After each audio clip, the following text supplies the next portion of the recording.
Good evening.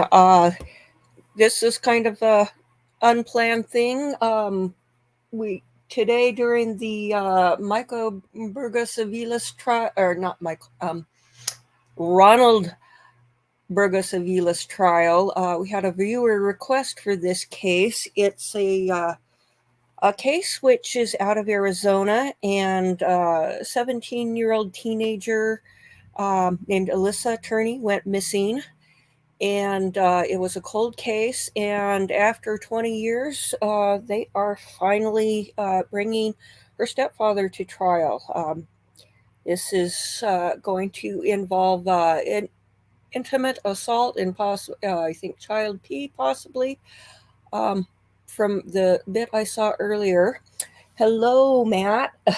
Yeah, this is going to be the second trial of the day, so it's going to be interesting trying to cover two um, simultaneously until the Burgos trial wraps up the penalty phase here. So, without further ado, let's give this a start here and roll the trial. Cause, oops, let's see. It looks like I got the wrong tab here. Let's try that again. Okay, where are we?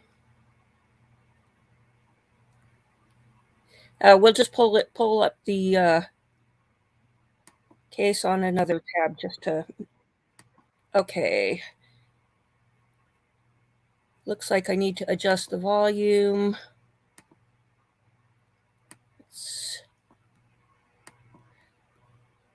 Okay, let's.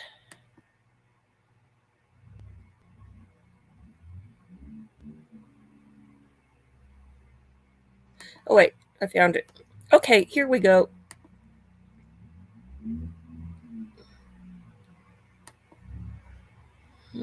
Okay. Here we go. Did I accurately summarize the defense request? Yes, sir. Okay. I have considered that request. I am denying the request given the fact that Mr. Turney's face is all over the media. I don't find any additional harm given the fact that the rest of the camera feeds will be showing his face. So that request is denied. I did receive a motion from the defense regarding requesting preclusion of certain evidence. Counsel, when is it anticipated that that witness would be testifying? Okay. So why don't we do this, counsel? We'll break for lunch a little early, and then I'll take up that motion. I'll just ask, well, was the state going to refer to that testimony in their opening statement? Okay. So I'll direct until the court rules that nobody mentioned that witness's testimony. And if I'll try to break at about 11:50. We'll send the jury to lunch, and then I'll take up that motion. Let's see. Oh, Mr. Imbordino, you'd asked that we conclude at about 3:45 today. Yes, sir. That should be fine. Thank you. Just if you can remind me, I'll try to keep an eye on the clock. I'll do it. All right, thank you.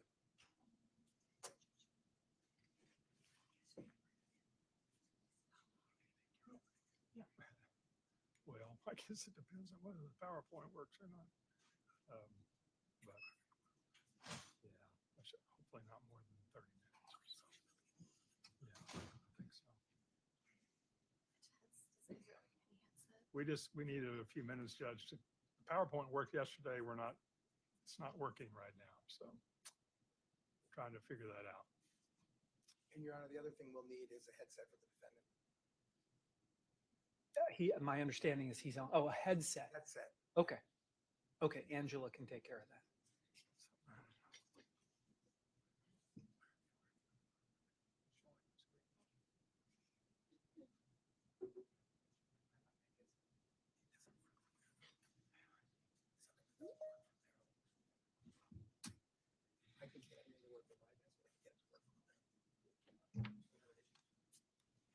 Well, yeah.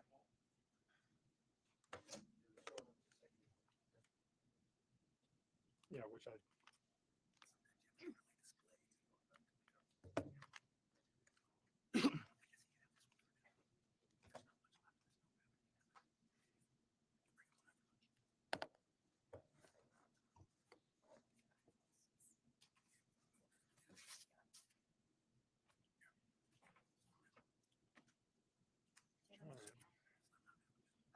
Go to slideshow.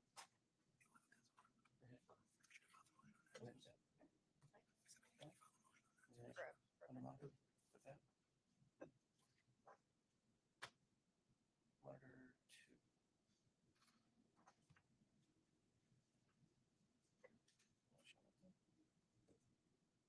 Okay, let's try it this way. Go back to automatic. Okay. And then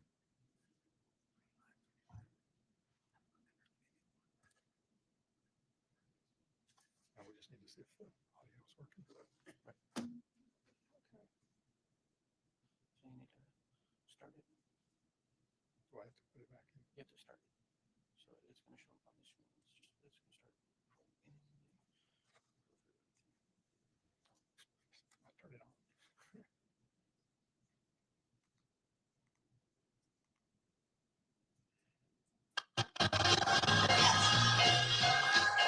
Too loud.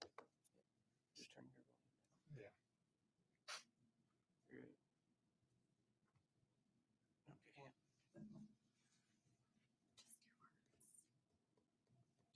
do have a fancy.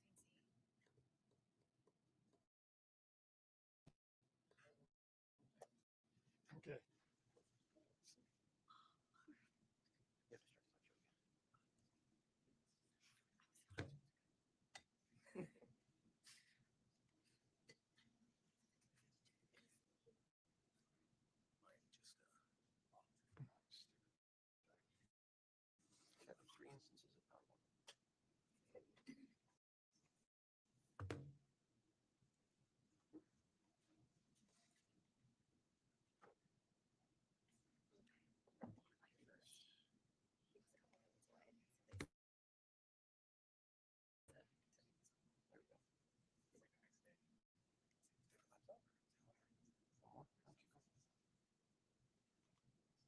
One more. No, keep going. Keep going. Turn the volume down some more. It's a blast. As you're going to get anything. How do I get back to the beginning now?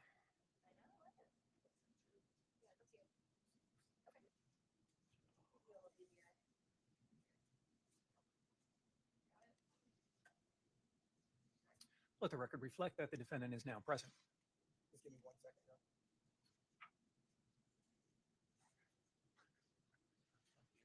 Try again.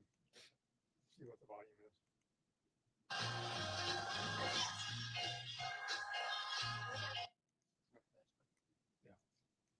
Thank you. And are we able to go full screen on the PowerPoint?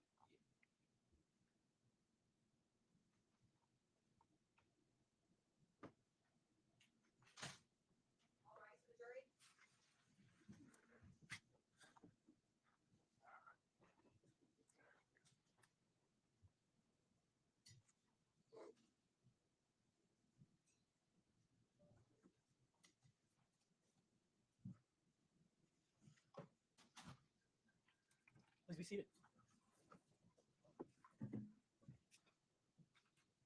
We are on the record in State versus Turney. Let the record show the presence of counsel, the defendant, and the jury. Morning, ladies and gentlemen. It's great to see you all back. It seems like quite a while since we've been together, but I'm glad that you were all able to make it back today and in time. So thank you so much for that.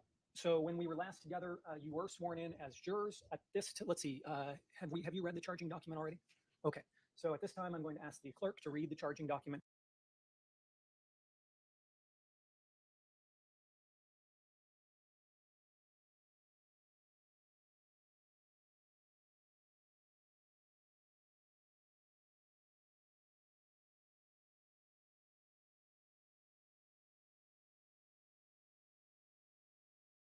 to the jury in just a moment.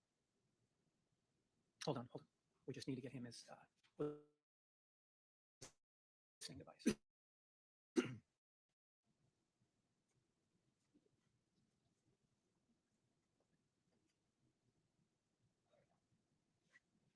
All right. In the Superior Court of the State of Arizona, in Important County, Maricopa, the State of Arizona versus Michael Lloyd Turney, CR 2020-001, 818-001. Indictment. Count 1, second-degree murder. The grand jury of Maricopa County, Arizona, accused Michael Lloyd Turney on August 19, 2020, charging that in Maricopa County, Arizona, count 1. Michael Lloyd Turney, on or about May 17, 2001, without premeditation, intentionally did cause the death of Alyssa Marie Turney, and or knowing that his conduct would cause death or serious physical injury, cause the death of Alyssa Marie Turney, and or under circumstances manifesting extreme indifference to human life, recklessly engaged in conduct which created a grave risk of death, and thereby caused the death of Alyssa Marie Turney in violation of Arizona law. A true bill, dated August 19, 2020, signed by the Deputy County Attorneys and the foreperson of the grand jury, to which the defendant has entered a plea of not guilty. Thank you. Next will be the reading of the preliminary jury instructions. You should all have a copy of the preliminary jury instructions in your notebooks. Please feel free to read them along with me or just to listen as I read them aloud. Are there any jurors who cannot locate a copy of the preliminary jury instructions in their notebooks? Looks like you've all found them. Counsel, you have copies as well? Yes, sir. All right. CR 2020-001818-001, State of Arizona versus Michael Turney, preliminary instructions. Importance of jury service. Jury service is an important part of our system of justice with a long and distinguished tradition in American law. From the beginning, American law has viewed the jury system as an effective means of drawing on the collective wisdom, experience, and fact-finding abilities of persons such as yourselves. While it may be an occasional inconvenience or worse, jury service is an important responsibility for you, one which I am sure you will take seriously. Duty of jurors. Ladies and gentlemen, now that you've been sworn, I will briefly tell you something about your duties as jurors and give you some instructions. At the end of the trial, I will give you more detailed instructions, and those instructions will control your deliberations. It will be your duty to decide the facts. You must decide the facts only from the evidence produced in court. You must not speculate or guess about any fact. In deciding this case, you are not to be swayed by mere sentiment, conjecture, sympathy, passion, prejudice, public opinion, or public feeling. Race, color, religion, national ancestry, gender, or sexual orientation should not influence you. You will hear the evidence, decide the facts, and then apply the law I will give you to those facts. That is how you will reach your verdict. In doing so, you must follow that law, whether you agree with it or not. You must not take anything I may say or do during the trial as indicating any opinion about the facts. You and you alone are the judges of the facts. Evidence. You will decide what the facts are from the evidence presented here in court. That evidence will consist of testimony of witnesses, any documents and other things received into evidence as exhibits, and any evidence stipulated to by the parties or that you are instructed to consider.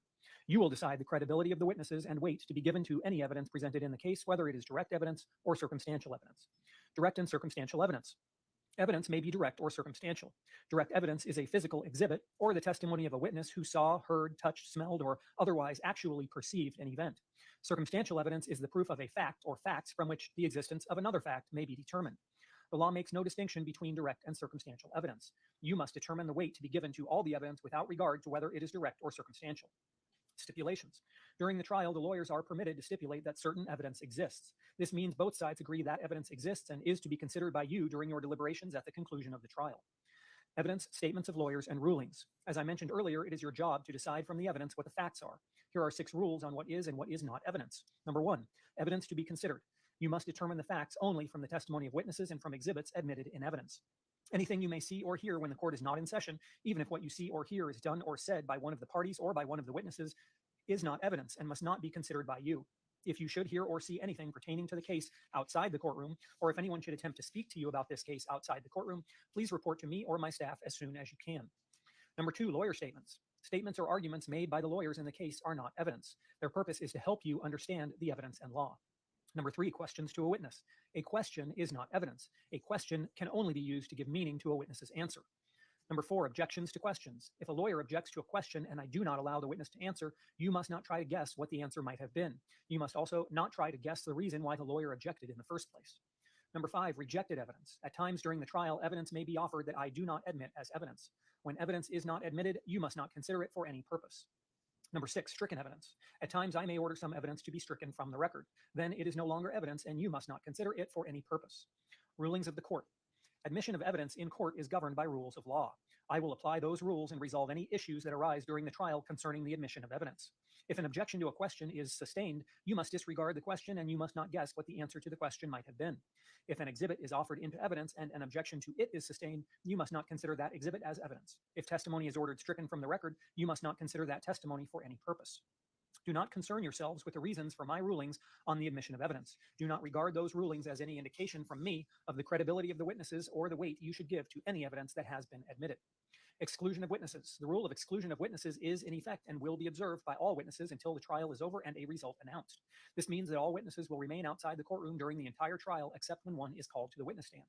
They will wait in the areas directed by the courtroom assistant unless other arrangements have been made with the attorney who has called them. The rule also forbids witnesses from telling anyone but the lawyers what they will testify about or what they have testified to. If witnesses do talk to the lawyers about their testimony, other witnesses and jurors should avoid being present or overhearing. The lawyers are directed to inform all their witnesses of these rules and to remind them of their obligations from time to time as may be necessary. The parties and their lawyers should keep a careful lookout to prevent any potential witness from remaining in the courtroom if they accidentally enter. Ladies and gentlemen, there are some exceptions to the rule of exclusion of witnesses. Crime victims and next of kin to a deceased crime victim is permitted to remain in the courtroom at all times, even if they are going to be a witness in the case.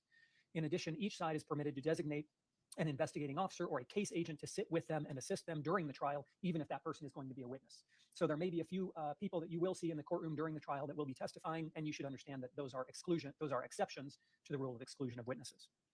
Bench conferences and recesses. From time to time during the trial, it may become necessary for me to talk with the attorneys out of the hearing of the jury, either by having a conference at the bench when the jury is present in the courtroom or by calling a recess. Please understand that while you are waiting, we are working. The purpose of these conferences is not to keep relevant information from you, but to decide how certain evidence is to be treated under the rules of evidence and to avoid confusion and error. We will, of course, do what we can to keep the number and length of these conferences to a minimum. I may not always grant an attorney's request for a conference. Do not consider my granting or denying a request for a conference as any indication of my opinion of the case or of what your verdict should be. Please do not be concerned with what we are discussing at any bench conference we may have. Please respect the privacy of those participating in the bench conference in order to maintain the fairness of the trial. Credibility of witnesses. In deciding the facts of this case, you should consider what testimony to accept and what to reject. You may accept everything a witness says or part of it or none of it.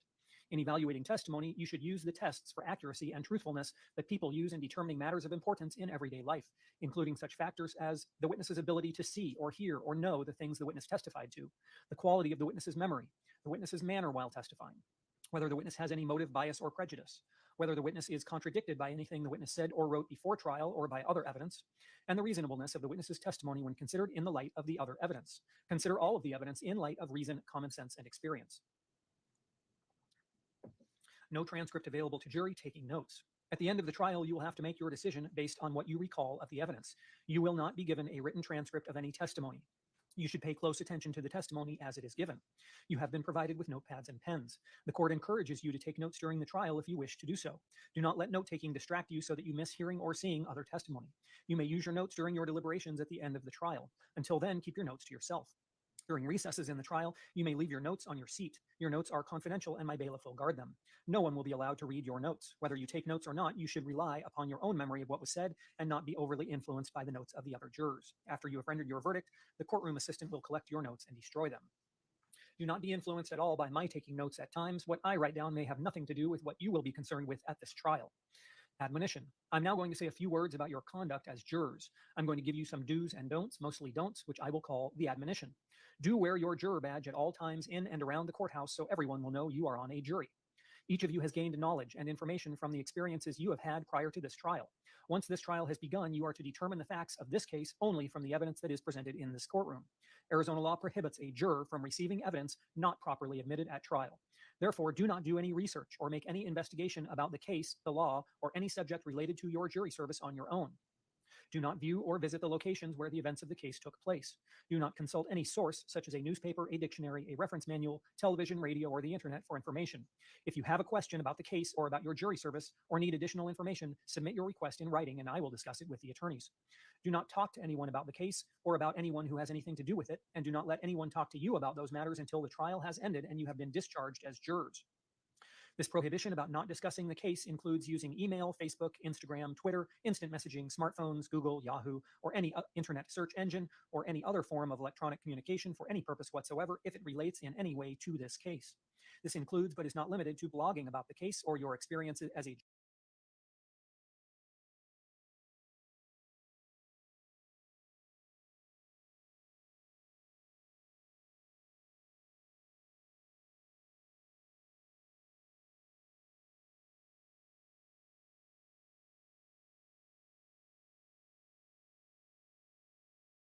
juror on this case, discussing the evidence, the lawyers, the parties, the court, your deliberations, your reactions to testimony or exhibits, or any aspect of the case until your courtroom experience with, your reactions to testimony or exhibits or any aspect of the case or your courtroom experience with anyone whatsoever until the trial has ended and you have been discharged as jurors. Until then, you may tell people you are on a jury and you may tell them the estimated schedule for the trial, but do not tell them anything else except to say that you cannot talk about the trial until it is over. One reason for these prohibitions is because the trial process works by each side knowing exactly what evidence is being considered by you and what law you are applying to the facts you find. As I previously told you, the only evidence you are to consider in this matter is that which is introduced in the courtroom. The law that you are to apply is the law that I give you in the final instructions. This prohibits you from consulting any outside source. If you have cell phones, laptops, or other communication devices, please turn them off and do not turn them on while in the courtroom. You may use them only during breaks so long as you do not use them to communicate about any matter having to do with the case. You are not permitted to take notes with laptops, smartphones, audio recorders, or any other electronic device.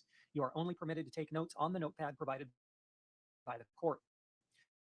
Devices that can take pictures are prohibited and may not be used for any purpose. It is your duty not to speak with or permit yourselves to be addressed by any person on any subject connected with the trial. If someone should try to talk to you about the case, stop him or her or walk away. If you should overhear others talking about the case, stop them or walk away. If anything like this does happen, report it to me or any member of my staff as soon as you can.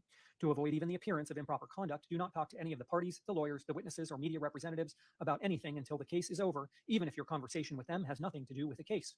For example, you might pass an attorney in the hall and ask what good restaurants there are downtown, and somebody from a distance may think you are talking about the case. So again, please avoid even the appearance of improper conduct. The lawyers and parties have been given the same instruction about not speaking with you jurors, so do not think they are being unfriendly to you.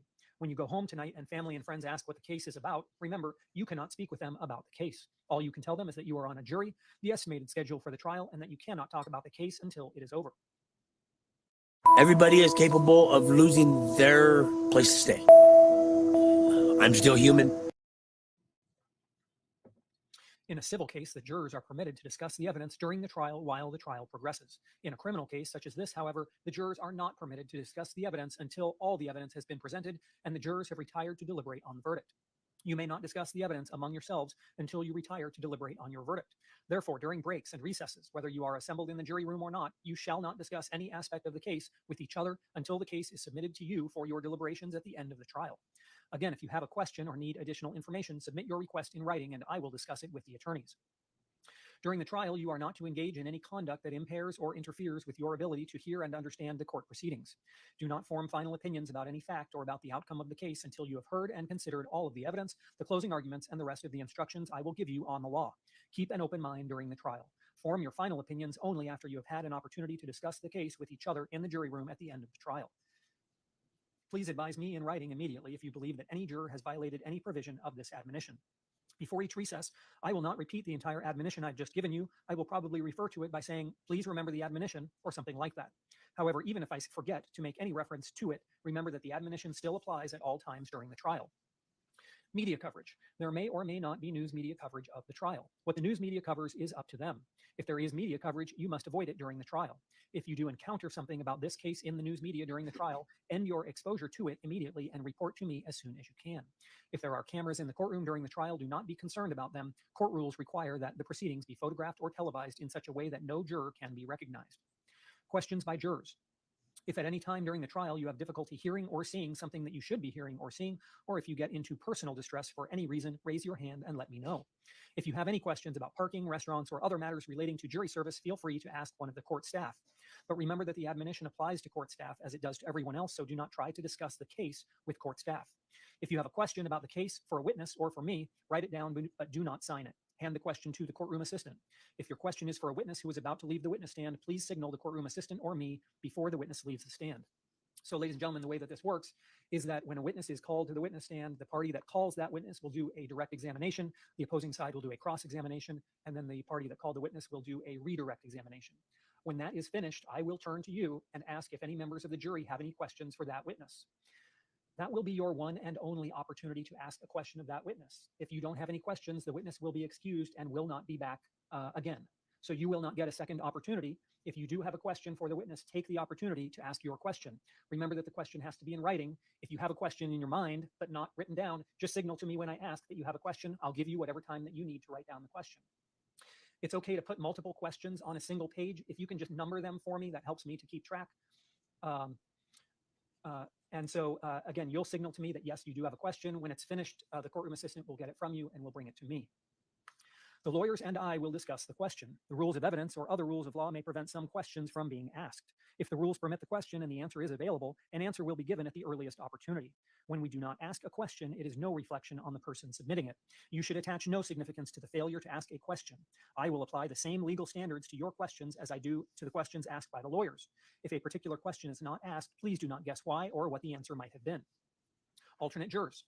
The law provides for a jury of 8 persons in a case such as this. We have more than 8 jurors so that if a juror becomes ill or has a personal emergency, the trial can continue without that juror.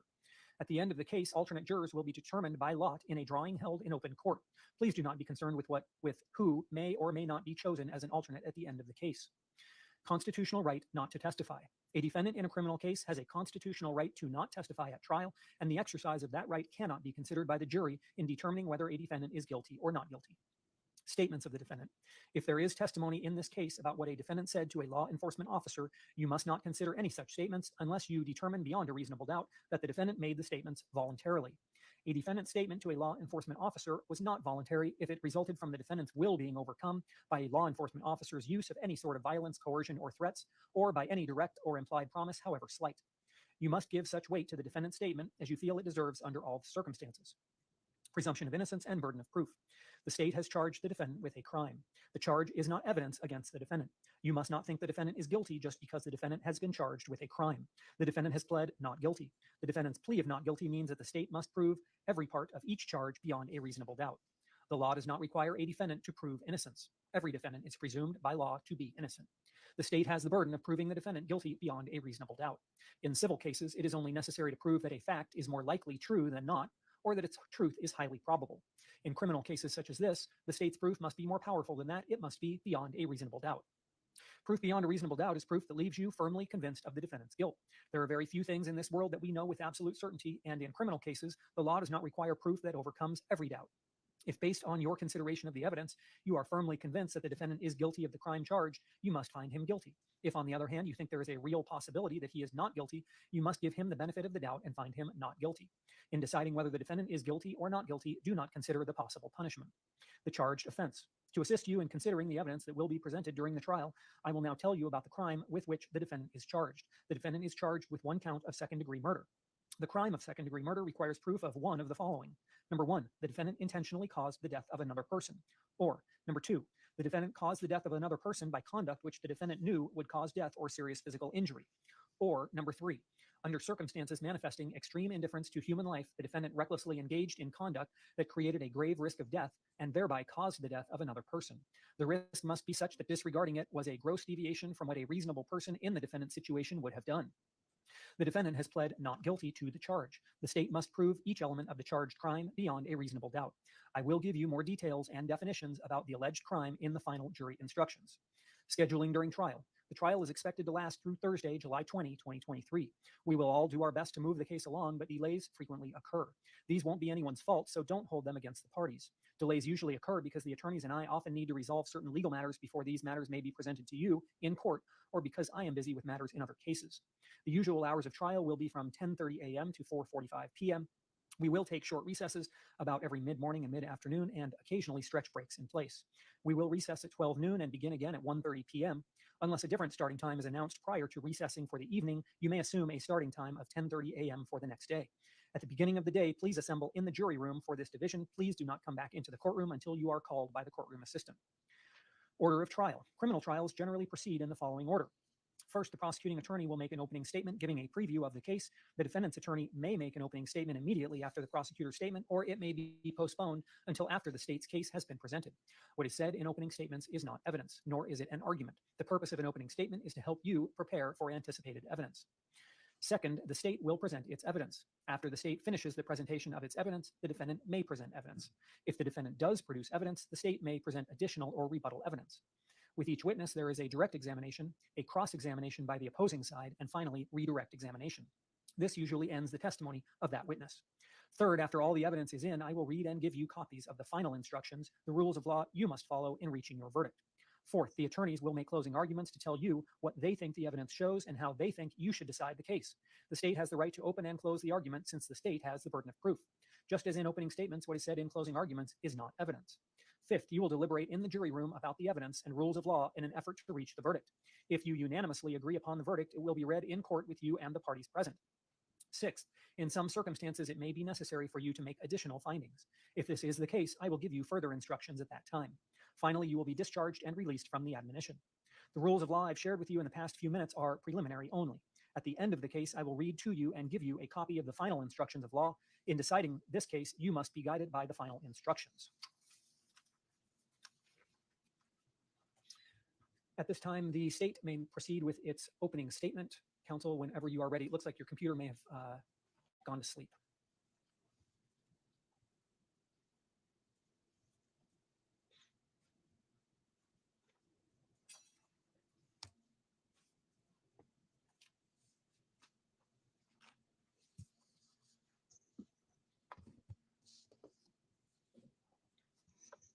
Remember the other day, welcome back. Thank you for your kind attention. The other day when we were here, I think I told you that sometimes I tend to be soft-spoken. So I'm going to speak into this microphone. Feel free to raise your hand at any time if you can't hear me. Same for anyone. If you didn't hear one of us ask a question, feel free to let us know. Just a couple of preliminary matters. A couple of them were covered by Judge Myers. First of all, this opening statement is meant, I will attempt to give you an outline of what I expect the state's evidence to be.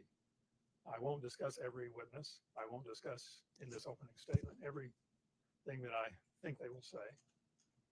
The purpose is just to give you some expectation of what you will hear. In just a minute or two, I'm going to begin talking to you about Aylssa Turney. Try to give you some sense of who she was, what her life was like, who her family was, those kinds of things. Another thing I want to let you know is that occasionally you may hear a party request, the state request to put a witness on out of order. In other words, they may have testimony about an issue that actually somebody else has already talked about. And you might be wonder, well, why weren't they called first? Well, witnesses have lives just like you do. So we attempt to make life a little easier for them to get here, not interfere with their work schedules as best we can, those kinds of things. Third, as you will hear in just a moment, there will be people testifying in this case about events that happened in the late 1990s, early 2000 and 2001. So for some of those folks, we're asking for their memory of events that occurred some 20 to 25 years ago. I'm telling you this because what may happen with an individual witness, they may not recall something that they said 20 years ago. So occasionally you will may see that witness presented with a copy of a police report, documenting an interview they did those 20-something years ago. It may refresh their memory, it may not, but that's a process that you will see take place, I expect, in this trial as it does in many other trials. All right, State of Arizona versus the defendant, Michael Turney.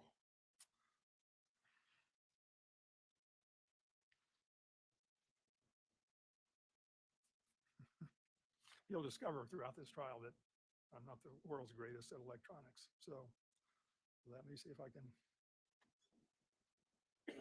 Well, I may just have to do it by hand. This was Alyssa Turney. Alyssa Turney has not been seen alive since May 17th of 2001. The evidence will establish that despite efforts to locate her in all these years, her body has never been found.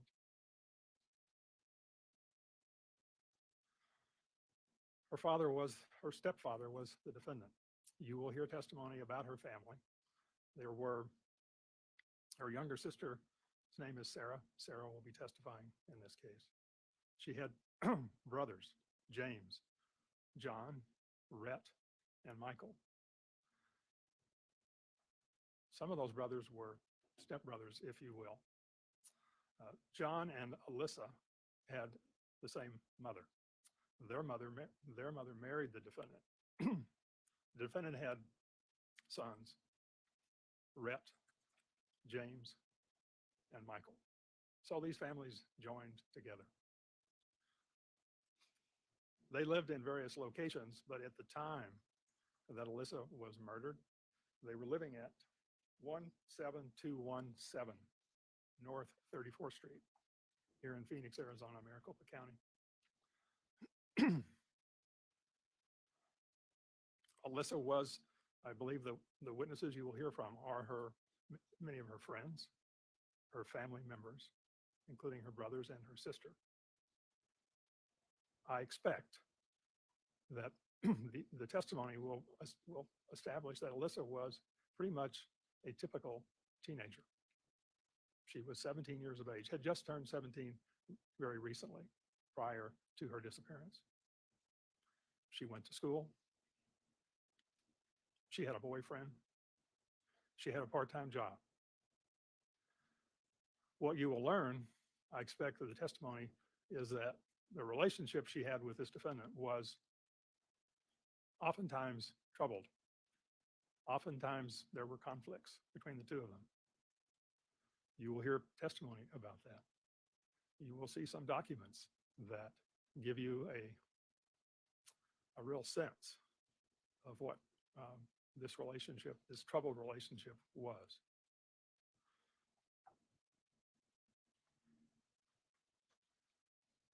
Alyssa will, as I said, she had many girlfriends. She had a boyfriend. She had a part-time job at Jack in the Box. She had a savings account. She knew how to drive, but she did not have a driver's license. And at the time of her disappearance, she did not own a car. Perhaps the best historian for Alyssa will be her younger sister, Sarah. Sarah was, and I hope Sarah does it, I believe, I can't remember if she was 12 or 13 years old at the time that Alyssa disappeared. I think Sarah will describe to you maybe what many of you have observed, a typical sister relationship. Not always the greatest. They had their issues, but they loved one another. I believe Sarah will tell you when she testifies that as she looks back on this relationship, it's clear to her that she did not appreciate the relationship as much as she does now, as it was taking place then.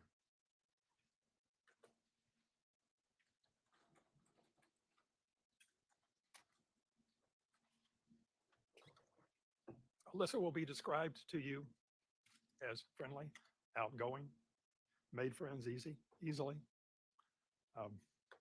tried hard to do well at school. Just a typical teenager.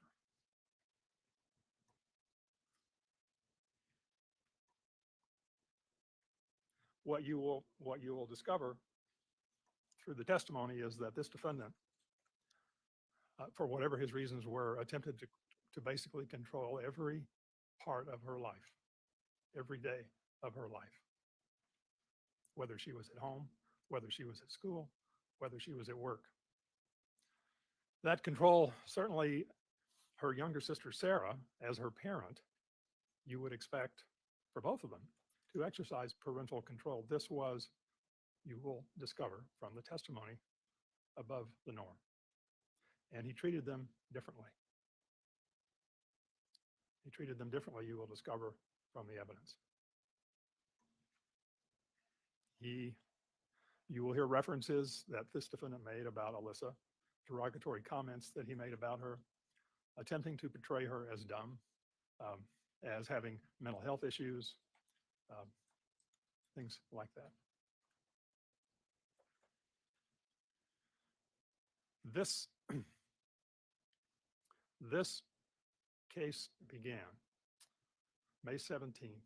Well, obviously it began many years before this, but the investigation into her disappearance began on May 17th, 2001.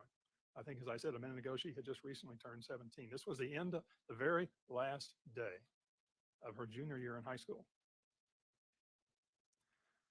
I believe the evidence will be that since it was the last day, the last class day, that it was not going to be the typical hours.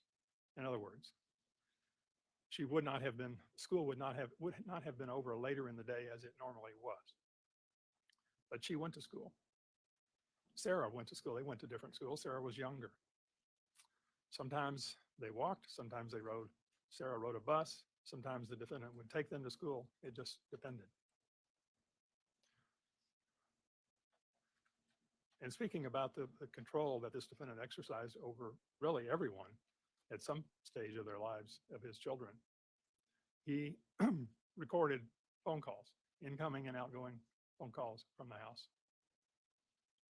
At the time of Alyssa's disappearance, there was a surveillance camera in the carport, and I'll show you a photograph of this house in just a moment, but let me just give you a little background. There was a surveillance camera in the carport that showed the carport and the kitchen door entrance to the carport. There was another surveillance camera in a vent in the living room. And I'll show you some clips of a couple of those videos. That surveillance camera was focused on a couch, a sofa in that living room at the time. Sarah will tell you that there was sometimes the defendant would set up a camcorder in different parts of the house. You'll hear testimony that the defendant not only recorded phone calls, but sometimes recorded conversations with people with a tape recorder.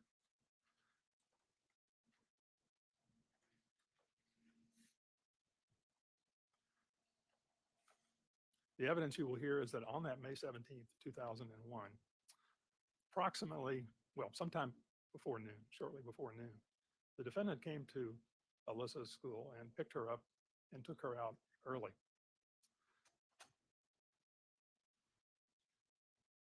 You'll hear testimony from the boyfriend that she had at the time, Mr. Lackman, that Alyssa stopped by and told him, "I'm leaving, my dad is just picking me up." That's the last time that John Lackman ever saw Alyssa. You'll hear testimony that a young man that knew her was graduating, was a senior in high school and was graduating later that day. He was expecting her to come to his graduation. She never showed up. She had, as I told you, a part-time job at Jack in the Box. She never showed up again.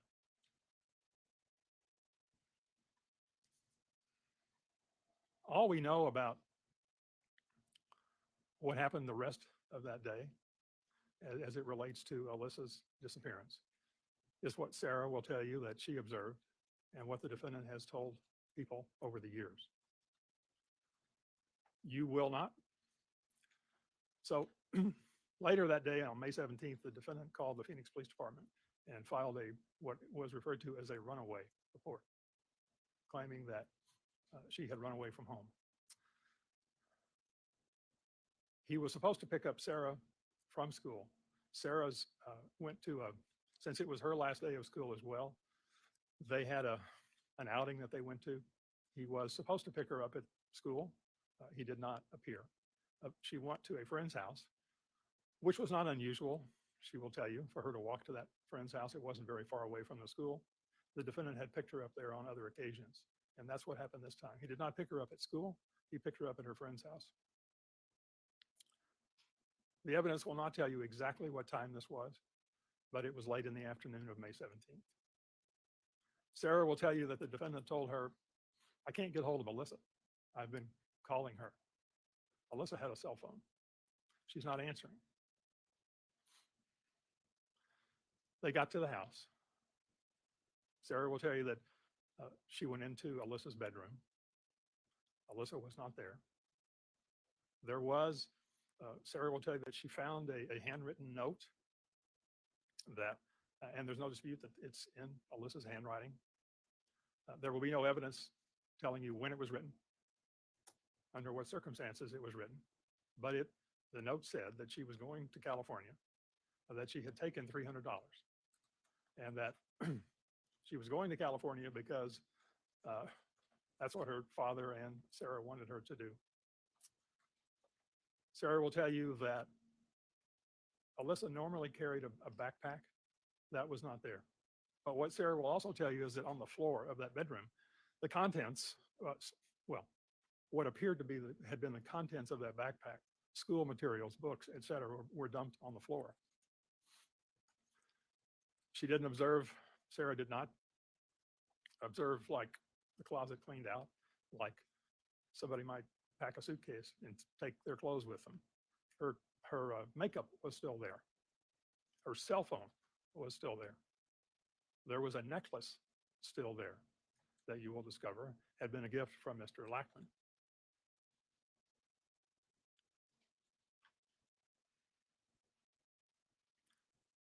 You'll hear evidence that the defendant called various people to try to find out where Alyssa was. When he called the police, he said he told the police on the phone that he discovered her missing around 5 o'clock in the afternoon. Unfortunately, you will discover the Phoenix Police Department receives hundreds, sometimes thousands of these types of runaway reports.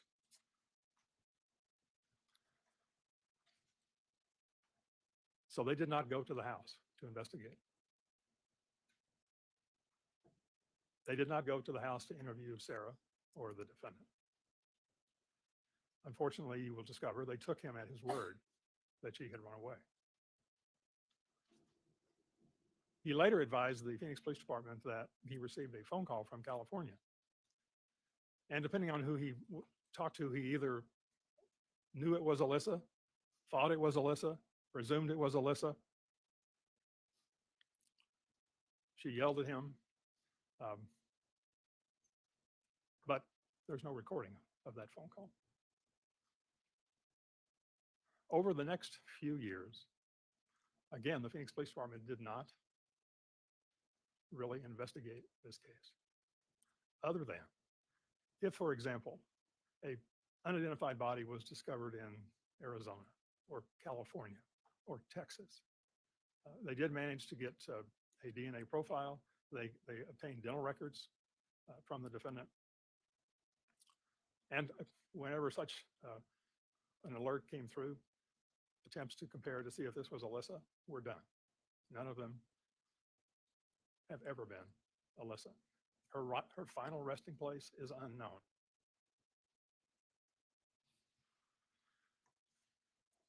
Eventually,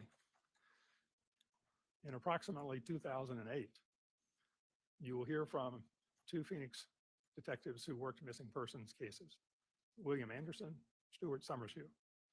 Detective Summershoe is retired now. They began working on the case. Eventually, a search warrant was authorized, and a search took place. But what had happened was, in the years that had passed, the defendant and Sarah were no longer living at the same address where Alyssa was last living. So a search was conducted of the current residence, and I'll tell you about some of the things that were found in the defendant's possession in that house. They also searched the house where Alyssa was living when she went missing. Somebody else was already living there, but they searched it. You will see some photographs of that home. They were taken in about 2008, so they show the general layout of the home. The furniture that you will see in these photographs is not the defendant's furniture because somebody else was living. There will be no blood evidence. There will be no DNA evidence. The police never found a crime scene, as you might have hoped they would.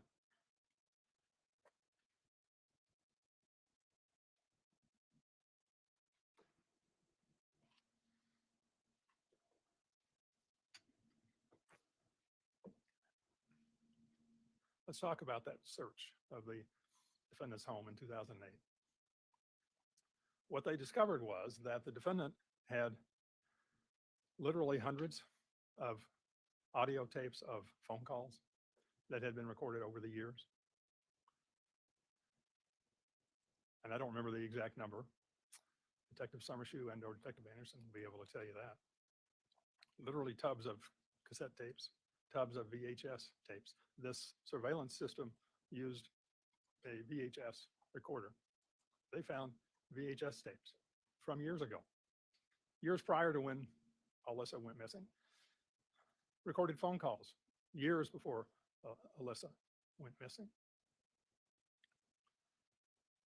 There was no recording of the day that Alyssa went missing. And as I told you earlier, no recording of that phone call. And there was a phone call to the residence. The defendant himself was able to obtain a record from the phone company. There was a phone call, as he described, from California. Obviously, the record doesn't tell you who called. You will hear that it came from a payphone, but there is no recording of that call. Sarah will tell you that all calls were recorded. This recorder was in the kitchen. She will tell you that there were always stacks of cassette tapes there in order to record calls, but not this one from California.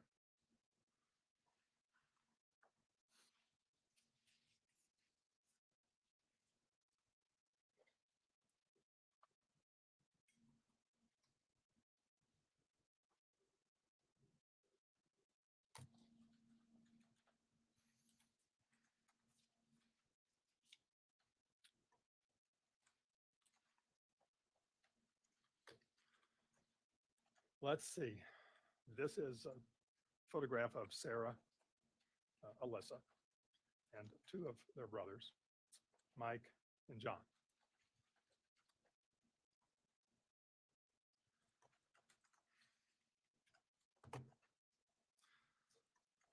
If I could make this work properly, you would. This is actually a video showing Alyssa and Sarah with this young child and the dog. I had hoped to play it for you just so that you'd get a sense.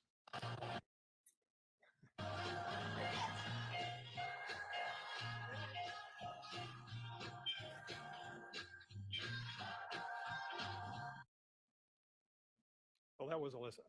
And that was pretty much the way Alyssa was all the time. Fun, outgoing, friendly.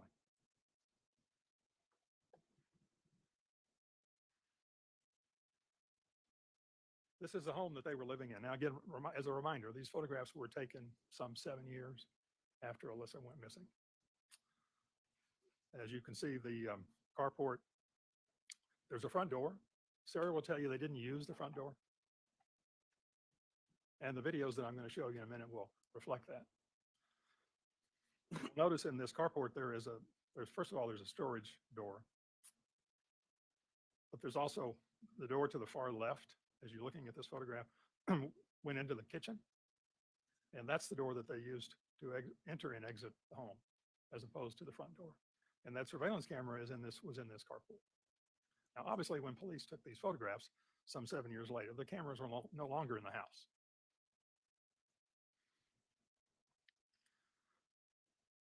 This is the kitchen, and this particular photograph shows you a view. The testimony will be from the kitchen looking down this hallway, which is where the bedrooms were located.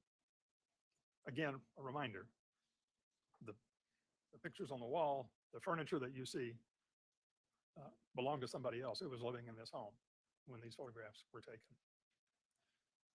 This is a photograph of Alyssa with a couple of her girlfriends from school. This is a picture of Alyssa's boyfriend, Mr. Lackman. You will notice that necklace around her neck. He had given, He had given that to her as I believe as a birthday present. This photograph is related to the prom, high school prom. That necklace around her neck was found in the bedroom along with her cell phone.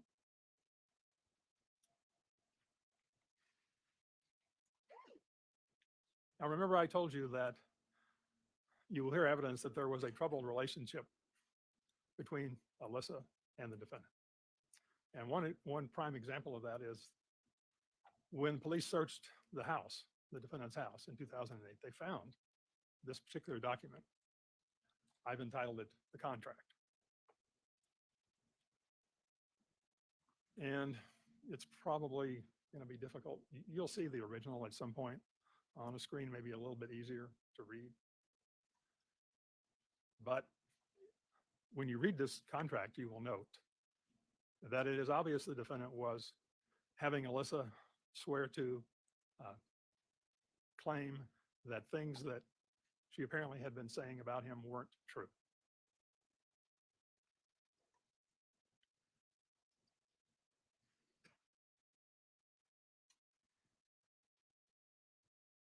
As I told you, statements were made by the defendant at various times to various people. So one of the things that happened was, for whatever reason, ABC News decided to do a show about Alyssa. And it was called Primetime then. Mr. Kionis was the moderator. You'll see his picture here in just a moment. I've taken a couple of clips from this. This was broadcast nationally. Sarah watched it when it was broadcast.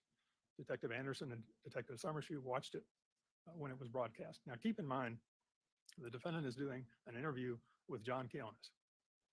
What you will hear is that on a number of occasions, either Detective Anderson and or Detective Summershoe asked the defendant to talk to them, to come down to the police station for an interview so they could, find out more information to help them find Alyssa.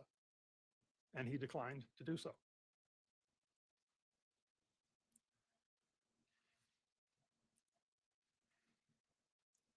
They find hours and hours, countless hours of audio tapes and videotapes. Why did you record so much? Why to record so much? The videos are recorded because I love my family. Weren't these surveillance cameras in the house? Those are for my protection of my house. But does that So seem for unusual to you? security. Yeah, most of it's for security. Why? Because I want to spy on everybody? Why didn't you hang on to those things that could have proven that you're not to blame? The surveillance video from the day Alyssa disappeared. The audio recording of that phone call you There say was she nothing made. on the tape. They were told that. What the defendant is referring to there is he has made statements that he watched the videotape from that day, May 17th, 2001, and there was nothing on it.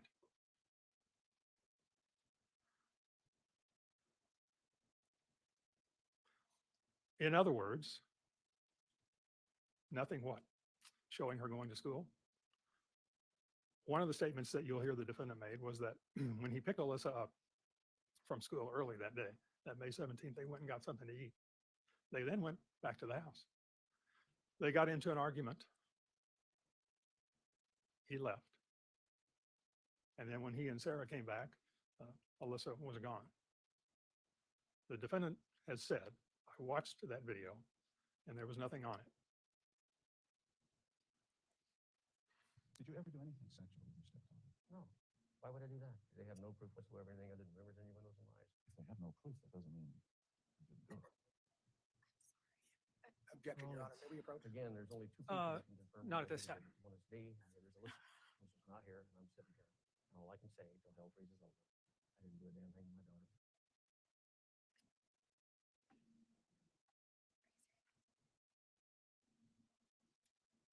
So questions, John Camus asked a question about things that may have happened. That there's no evidence in this case. You will hear no evidence that this defendant did anything to Alyssa. The evidence is that apparently he has alleged that Alyssa claimed that he did. Thus the contract. When you look at the contract, as I told you, he lists a number of things for her to say this never happened.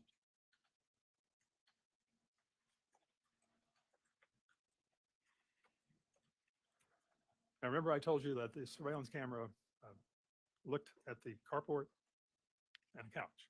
This particular, let me just give you a little preview here. So on this particular day, Mr. Lackman and Alyssa they go into the home. Apparently, there's an argument that takes place. I believe what Mr. Lackman will tell you is that the defendant told him that Alyssa was cheating on him, that she was seeing other guys. An argument ensued. He leaves. You're going to hear some squealing tires. That's his vehicle leaving. You're going to see Alyssa come out. You're going to see her throw her cell phone down in apparent anger. You're going to see her come back out, pick up the cell phone and start putting it back together.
This particular video, there were 2 copies found during that search warrant. One is written on the outside of the packet, the typical cover that covers a VHS tape. May 1st, another one says May 6th. You will not hear evidence as to, we don't know what for certain the date that it occurred, this argument, but it occurred prior, at least several days prior to Alyssa being reported as a runaway. This next video focuses on the couch. Alyssa is, I don't know whether people use the term making out. I don't know that you can tell for sure what they were doing with her on the couch. A young man named Mike Stanley. And again, these are just clips that I put together for the PowerPoint. So what'll happen is you'll see them on the couch. And then in a minute or two, you will see them leaving. It's obvious, you will see from the tape that it's nighttime. And again, they're leaving through the carport, not the front door, but the door into the kitchen.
Now, remember I told you a little earlier that when police searched the residence in 2008, they found literally copies of hundreds of phone calls that had been made over the years.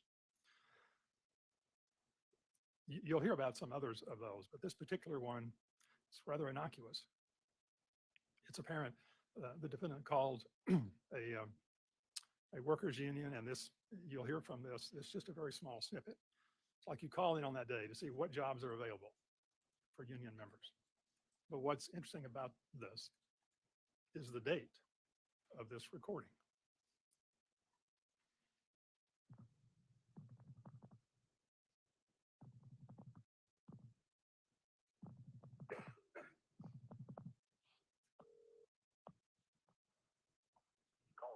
Thursday, November the 6th of 1991 are as follows. 1, Journeyman Wireman to Bardium Construction, AT&T Rick Plant, report after dispatch. 1991. There's a recorded conversation.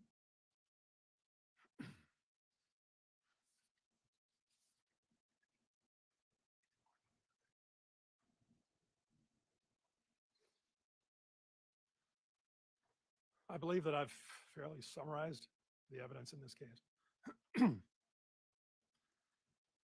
The defendant took Alyssa out of school early.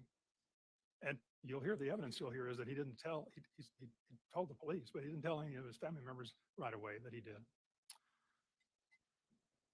His words are that they got into an argument at the house. There's no video recording of them in the house that day. There's no video recording of them having an argument. There's no video recording of her leaving with her backpack. There's nothing from that day. No recording. There's no recording of that phone call, despite the defendant preserving years, literally years of phone call recordings, literally years of surveillance camera footage, but no Alyssa. This defendant was the last person to see her alive. He murdered her. We expect at the conclusion of this case, you will find beyond a reasonable doubt, the defendant is guilty of the crime charged. Thank you. Thank you, Mr. Immordino. Ladies and gentlemen, we're pretty close to the lunch hour, so we'll go ahead and break for lunch. I'll ask you to be back in the jury room no later than 1:30 so we can get an on-time start for the afternoon. You can leave your notebook and anything else you'd like on your seat. And please remember the admonition. Jury is now excused.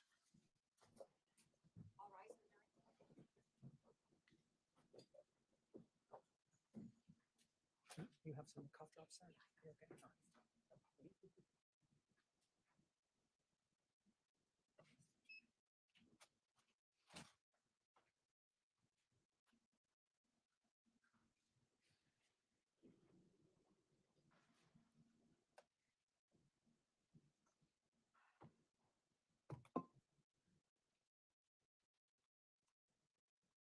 Please be seated.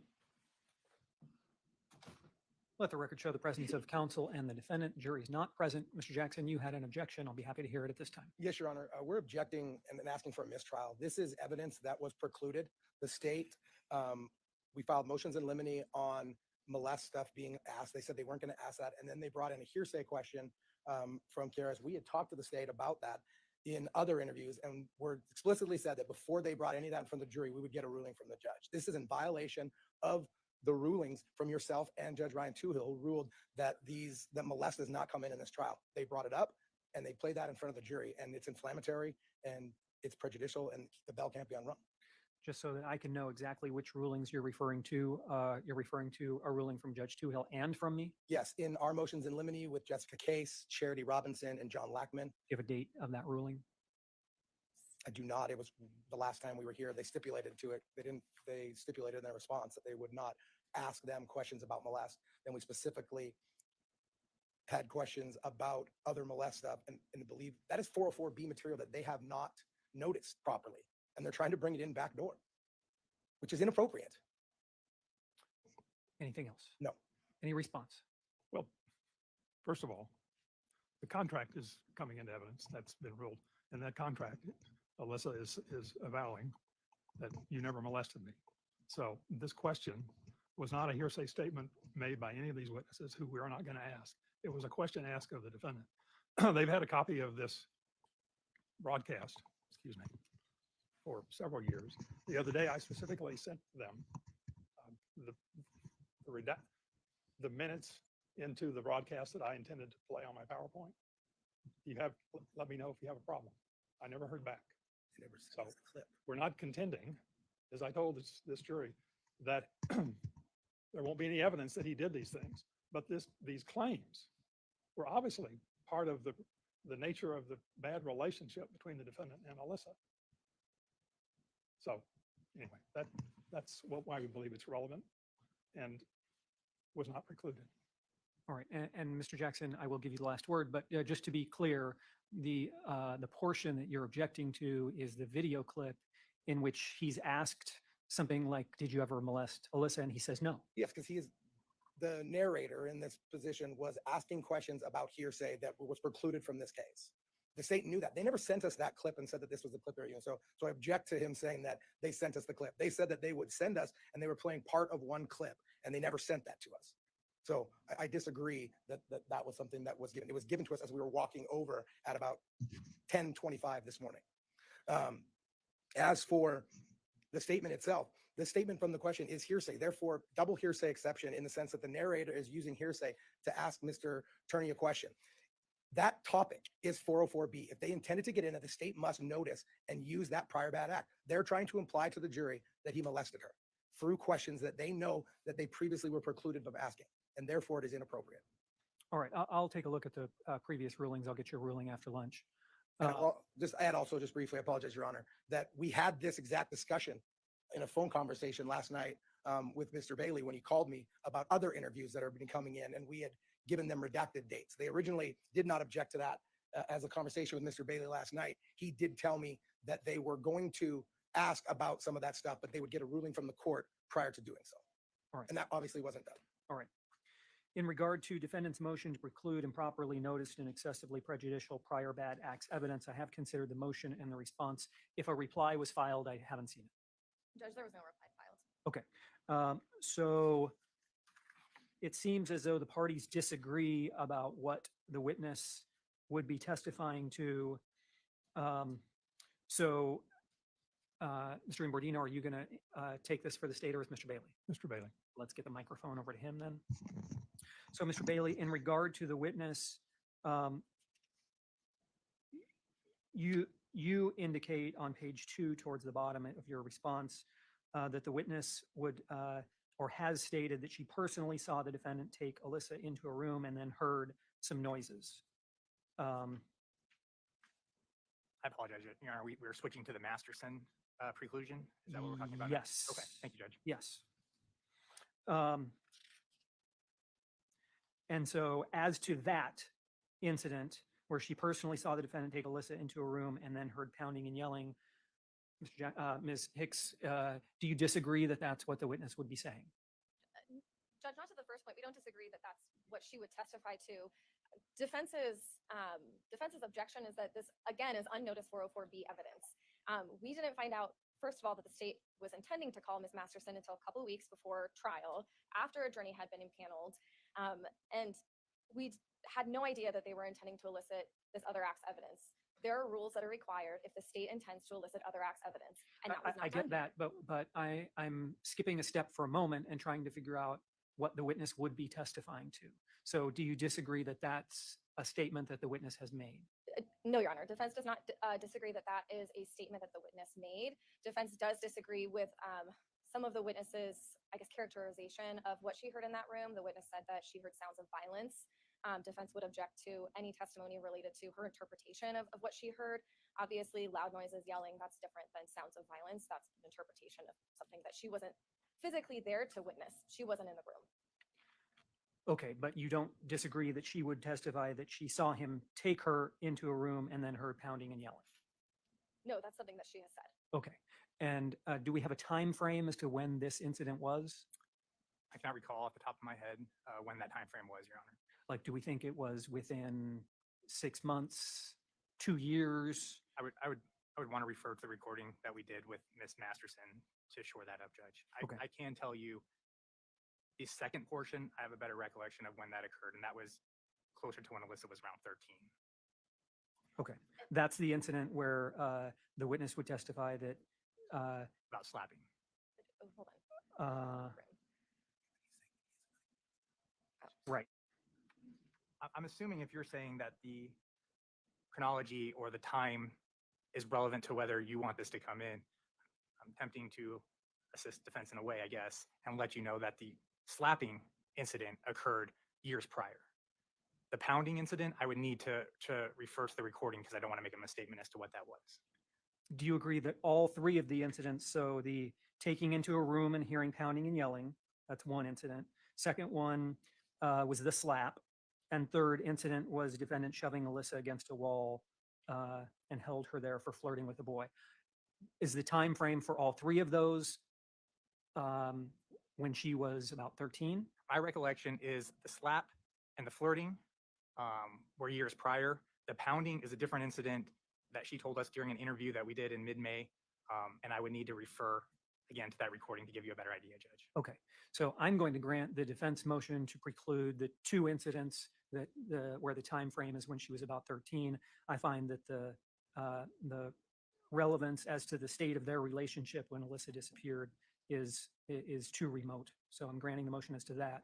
As to the third incident during the lunch hour, why don't you try and clarify what that time frame was, and we'll talk about it after lunch. And Your Honor, the third incident, are we referring to the push? Third, my understanding, Judge, is from what you just said, the remaining incident that we will decide is the incident where she observed the defendant take Alyssa into the bedroom, heard pounding and yelling. That's the third incident. Because during the defense interview, Ms. Masterson stated that she couldn't recall exactly when any of these incidents happened, but she guessed it happened sometime in her preteen or teen years. So that's a very large gap of time. I don't think there was ever a certain date or time that was given from Ms. Masterson just based off of the defense interview. Okay, well, I'll ask the prosecution to see if they can't clarify the time frame, and then we can take it up after lunch. Anything else that we can address before we break for lunch from the state? No, Your Honor, thank you. From the defense? Is the defense going to make an opening statement now, or are you going to wait until the close of state's evidence? I will make one at 1:30. Okay, all right, very good. We're recessed till 1:30. Okay, thank you. Okay, we're going to skip over lunch here. So let's see. Oh, wow, it's a long lunch. It's like 2 hours. Okay, here we go.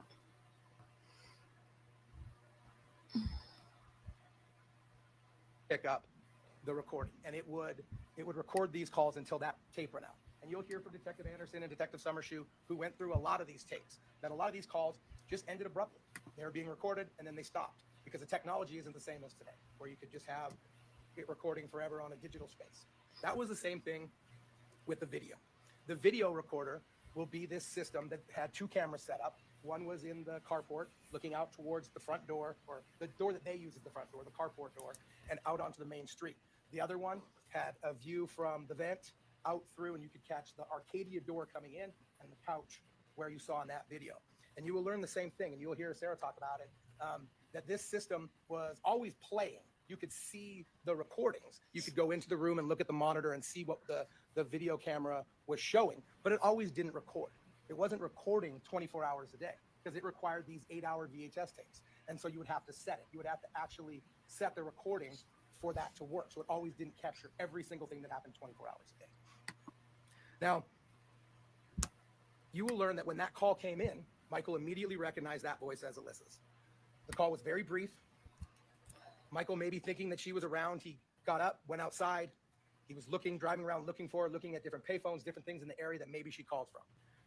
You will learn that he used to be a police officer in the 70s, worked for Maricopa County Sheriff's Office. Some of his training was that when this happened, maybe people are close in proximity when they make a call like this. So that's why he thought maybe she was around, and that's why he took off and went out. You will learn that he immediately told Sarah and her friend Shay about this call.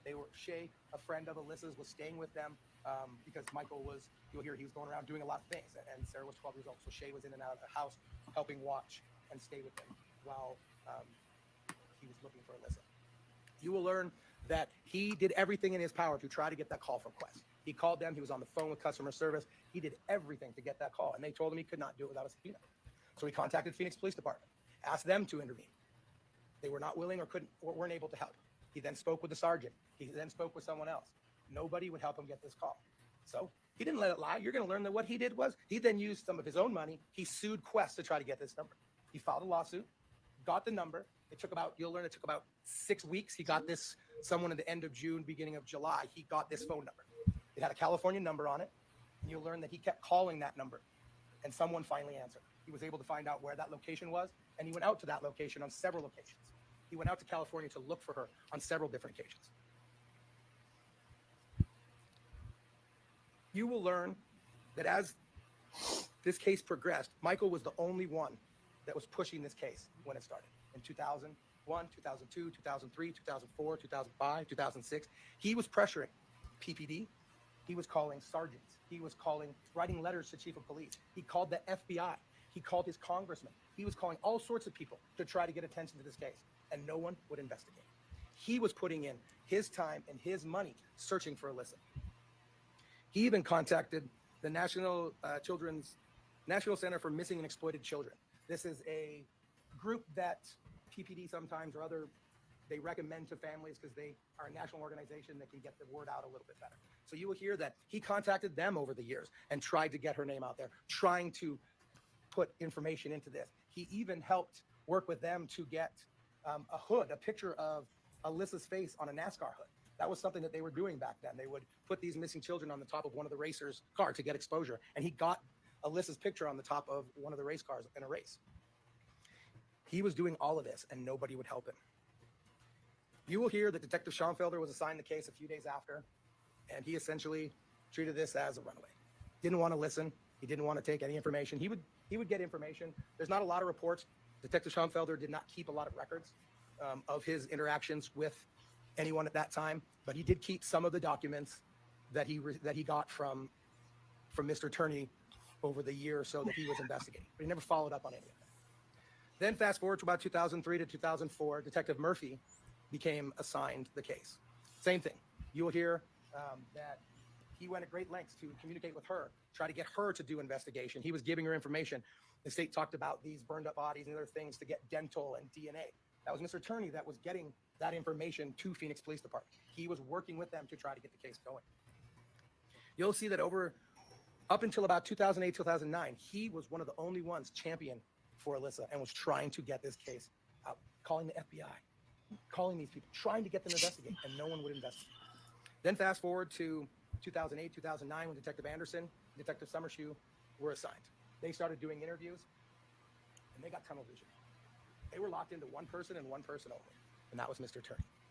And for over a decade, they extensively and exclusively overlooked evidence and just looked at him, ignoring all the things that he did, ignoring all the stuff because they had their belief on what happened. And you will learn that this entire case is about belief, speculation, and conjecture. There's no evidence.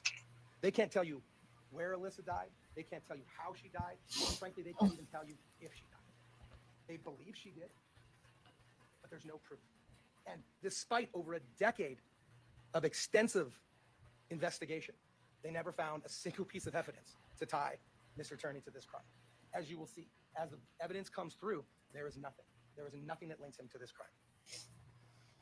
You will not hear from a single witness in this trial that will tell you what happened to Alyssa. This trial is about Michael Turney finally getting his day in court, a court that follows the laws of the American justice system, not the court of public opinions. The evidence will show that rather than conduct a fair investigation to find out the truth of Alyssa's runaway and subsequent disappearance, Phoenix PD did basically nothing for 8 years until Detective Anderson and Detective Summershoe were assigned. And then it was tunnel vision. They had one person and one person only, and they still found no evidence. You will learn that in 2000, after the pressure of some media, TikTok, stuff like that, they finally charged Mr. Turney with this crime, despite the lack of any physical evidence or frankly, any real evidence at all. No new evidence from 2001 to 2019 that links Mr. Turney to this crime. But yet here we are. So what happened to Alyssa? Was she killed? Did she run away and get caught up in human trafficking? Did she just want to leave and have a different life and just start it over? We don't know. All we can tell you is that on May 17th, 2001, that was the last time Mr. Turney ever saw his daughter. And he looked for her for over 7 or 8 years, spending his own money, his own time to try to find her. He spent countless years of his life in an effort to find Alyssa. He complained. He called Congress. He complained to police detectives. He complained to police chiefs. He wrote letters. He did all of this. Very odd for someone who killed someone. Now, I want to talk to you a little bit about the different types of evidence in Arizona.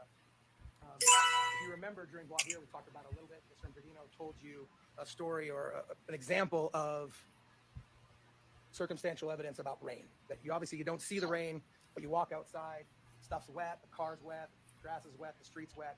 You can deduce from those other clues that it rains.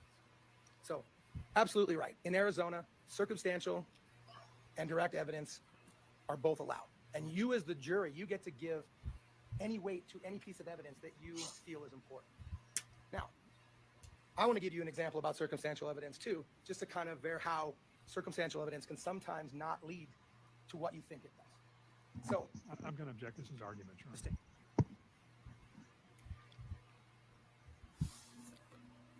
you will find that the state's entire case is based on circumstantial evidence, based on speculation, based on belief, with no actual facts. The evidence will show that the lack of evidence that the state is presenting, that you remember, you took the jury, you took an oath to keep an open mind and listen to all the evidence and decide whether the state has met their burden.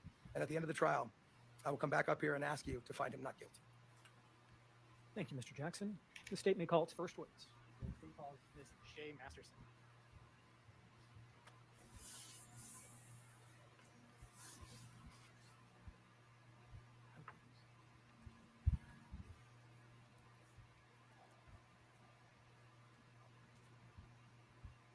And if you'll please come forward up to me, and the clerk will get your name from you and swear you in. If you want to come this way, that's okay. That's okay. So well, hold on. Right up to me. That's okay. That's okay. You come right up to me and then turn towards her. She's going to get some information from you and then swear you in.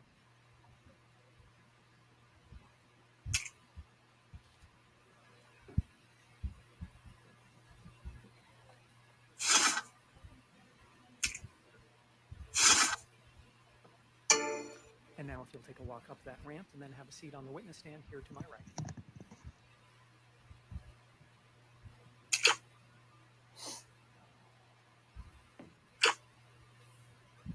There is a microphone there that's bent away from you. If you can bend towards you, try to speak into that. Thank you.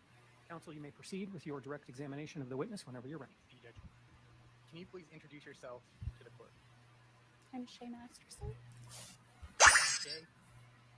At times we may cover stuff that's a little bit emotional for you. If you need to take a break, just let us know. How did you know Alyssa? I grew up with Alyssa from the time I was 2 or 3. Okay. And did you know some of Alyssa's family members as well? Yes. Who did you know that were in her family? I knew her mom and her stepdad, as well as her brothers and her sister. Right. Now, you said you knew her at quite a young age? Mm-hmm. And the family? Is that a yes? Oh, sorry, yes. And, Yes, and the family. And that's a good reminder. And ums are not picked up well. So when a question's asked, if it's yes, just say yes, say no, and for the court report. I will. Also, in that vein, if I ask a bad question that you don't understand, don't be afraid to tell me that's a bad question. I sometimes do that. Ask me to rephrase it, and I'll try to say it in a way that is easier for you to understand. Okay, thank you.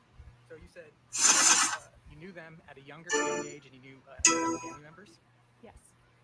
Do you remember the houses that you knew them at or visited? Yes, I lived next door to them when they lived on the Bellarita house. I spent time in the other house in that same neighborhood that they lived in. I spent a little bit of time in the house in the Paradise Valley area, and a bit when Alyssa lived with her 2 brothers in an apartment.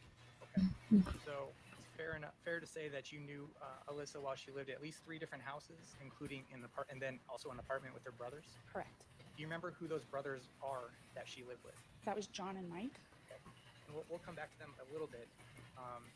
But did you spend time with Alyssa and her family at their house? Yes. Did you spend time with them in social settings? Yes. Most of that was though. Did you know Alyssa at school at all? The last time we went to school together was in elementary school. And can you please explain, was there an age difference between you and Alyssa? Yeah, Alyssa was about 2.5 years older than me and 2 years ahead of me in school. Okay. And did you know, you said you knew Sarah? Correct. And how old was Sarah in relation to you? About 2 years younger than me and 2 years behind me in school. Okay. You noted some time that you spent with the family, but it was mostly at their residence. Is that correct? Correct. Can you tell us a little bit about the person that you knew? And very friendly and social with people. She was smart and funny, and could be mean sometimes, like most girls. Did you see Alyssa interact with Sarah at all? Yes. And you need to take a break. No. And what interactions with Sarah? I mean, just everyday interactions between two sisters. They had a sibling rivalry type of dynamic. You know, a lot of sister bickering and whatnot, but also a lot of love. And did you see interactions between Alyssa and her father? Yes. And were the interactions between Alyssa and her father, Yes. was it a difficult relationship based on your observations? Yes. And did it appear to be a troubled relationship based on your observations? Yes. Did you observe the way that Alyssa's father, the defendant, treated Sarah? Yes. What was that treatment like? It was not contentious and not strained, and it tended to be she was the baby and his own birth daughter, and so it was she was very much you know, doted on by him, at least in the early years. I can't speak to later on. The way that the defendant treated Alyssa was different than the way the defendant treated Sarah. Yes. Do you see the room today? Yes. Can you please say where he is seated and what he is wearing? He's sitting in a wheelchair, it looks like, to the side of a desk, and I think it's a freezer. Thank you. Your Honor, may the record reflect that the defendant is The record will so reflect. Are you aware of recordings that were occurring at the Turney household? And what recordings were you aware of? I know from a very early time there was recordings of telephone calls that would come in and out of the house. And then I know that there was some audio and or video in the house later on. So you're aware of conversations? Mm-hmm. Was that a yes? Oh, sorry. Yes. You're aware of the type of surveillance system that was recording yes. in the house. Another thing we have to be careful about is not to speak over each other, because that can also be difficult for our courtroom to keep down. So I apologize if I did that. Now, were you aware if the defendant would record just conversations between people that were not on the phone, or not video surveillance? Not conversations specifically, but that there was a happening at times in the house. I don't know if that answers your question. That's fine. So you're aware, basically you're aware of all recordings, both surveillance, phone, that were occurring in the house and on the phone. Yes. Can you tell us when you were leaving, when Alyssa's disappearance, when she was gone, how much time were you spending at Alyssa's house in the weeks and months leading up to that? Not very much. They had moved farther away from where I lived at that point. Correct. And however, were you aware of who lived at that house? To my knowledge, it was her sister and her stepdad, and Alyssa. Sorry. So at that point, there was no brothers that were living there? Not that I'm aware of, but that doesn't mean there weren't. And how did you become aware that Alyssa was gone? Mike told me, the defendant. So when you say Mike, are you referring to the defendant? Yes. Just for in case we do that again. And what did you do based on his information to you that Alyssa had gone missing? So he took me to the house where I spent time with Sarah. Do you remember how close in time from Alyssa going missing to you being told of Alyssa's disappearance? It was that day or the next day. And then you stated that you came over to their house and you were staying there watching Sarah? On and off, yes. Do you remember how old Sarah was at that time? So I believe she had just finished 6th grade. Or maybe 7th, around 12, give or take. Counsel, could you please approach off the record? I can just come right in.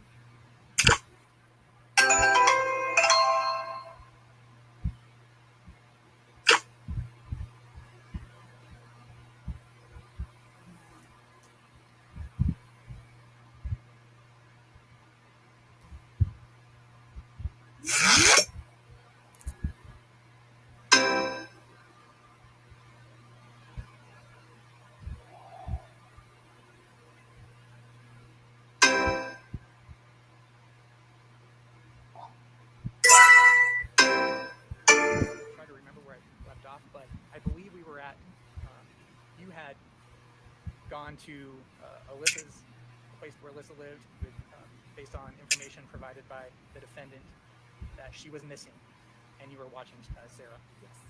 Do you remember what was occurring during that time while you were at the house? Usually me and Sarah would be hanging out, watching movies, playing games, and Mike would be coming in, the defendant would be coming and going. Well, were you aware, did the defendant tell you at some point that Alyssa had called the house? Yes. Do you remember how long after Alyssa had disappeared that occurred? Maybe a week. It was pretty early on after. All right. And were you at the house when that call came in? So I believe it was at night, and he told us the next day, from what I remember. Me and Sarah. And based on what you said, does that mean you were sleeping over there as well? Yes. And while you were there, was it just the defendant, yourself, and Sarah? From what I can remember, yes. That was actually staying there? That's what I remember. Did he tell you any specifics about that phone call? Not that I recall. And how long did you continue to stay with the defendant and Sarah? I would come and go that summer. I don't remember exactly, how long or for when. I know that there were multiple occasions during that summer, for maybe a couple days at a time, and then not after that summer.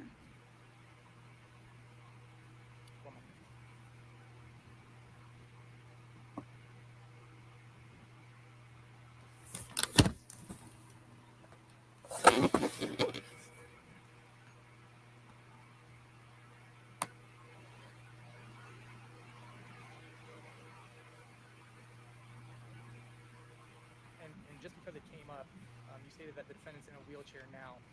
Back when you were staying at the house, was the defendant need the assistance of a wheelchair at that time? No.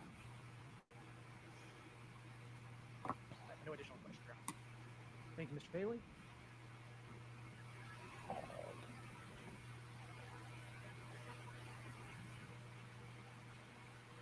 Cross-examination, Ms. Hicks.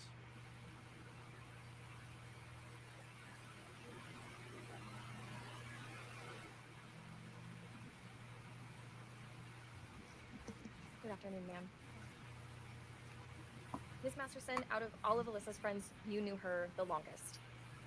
I believe so. You knew her, you met her in 1989.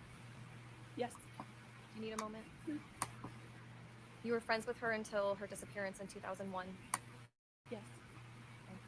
And you testified on direct that you talked a little less frequently in the year leading up to her disappearance. Yes. But you were still best friends. I still considered her my best friend, yes. Your families had known each other for years. Yes. And Mike actually called you on the night that Alyssa went missing. I believe it was that night. And he was looking for Alyssa. That is what I was told, yes. But Alyssa wasn't there. No. And so at that point, you went over to the house, the Turney's house. Yes. And you were there to babysit Sarah. Yes. You stayed there on and off all summer. Yes. So you saw what was happening in the house in the days after Alyssa's disappearance. Yes. mean, you were there, right? It's been over 20 Yeah. years. So yes, the details are fuzzy. Yes, understandable. And ma'am, if there's anything, you know, when I'm asking questions that you don't remember, let me know and we can assist you with a police report or something like that. You had mentioned to the police that Mike was obsessed with finding Alyssa.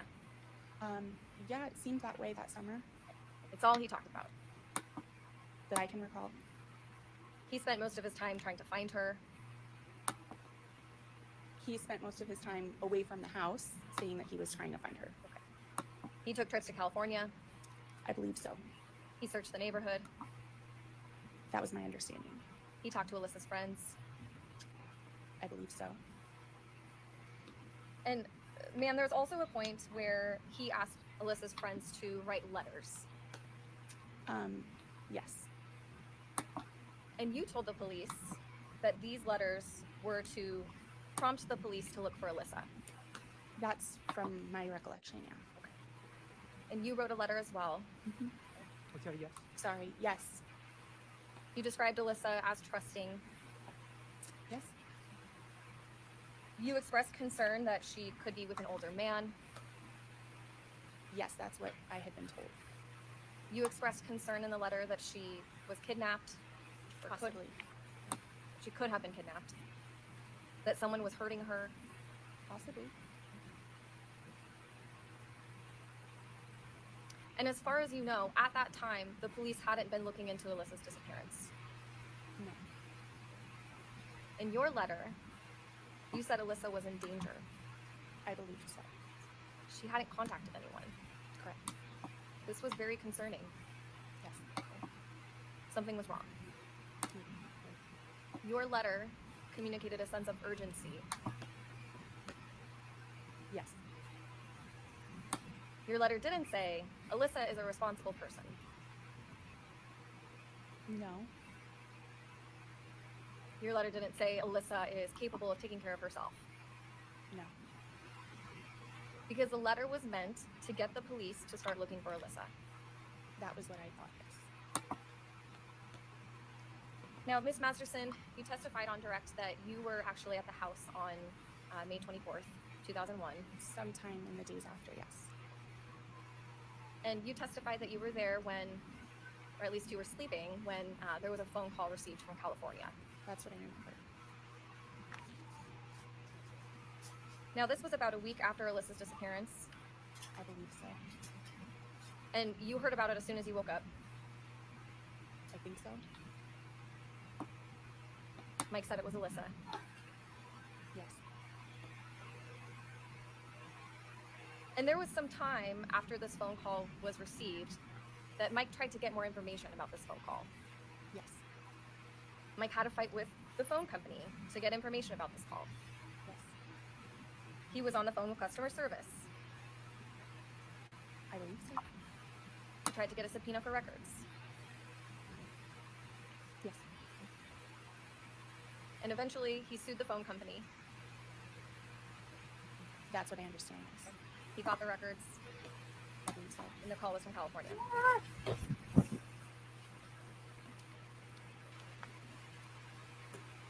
Now, ma'am, you had mentioned that you spent quite some time over at the Turney household.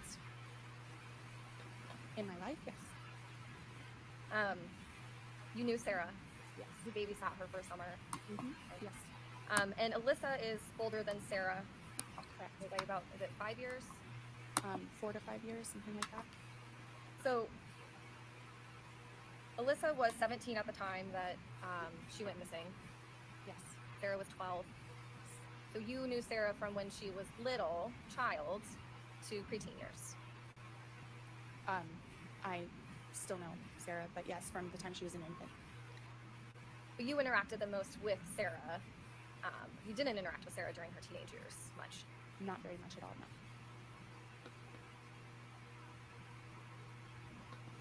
And ma'am, I just have a few more questions about your relationship with Alyssa. And again, if you need a break, let me know.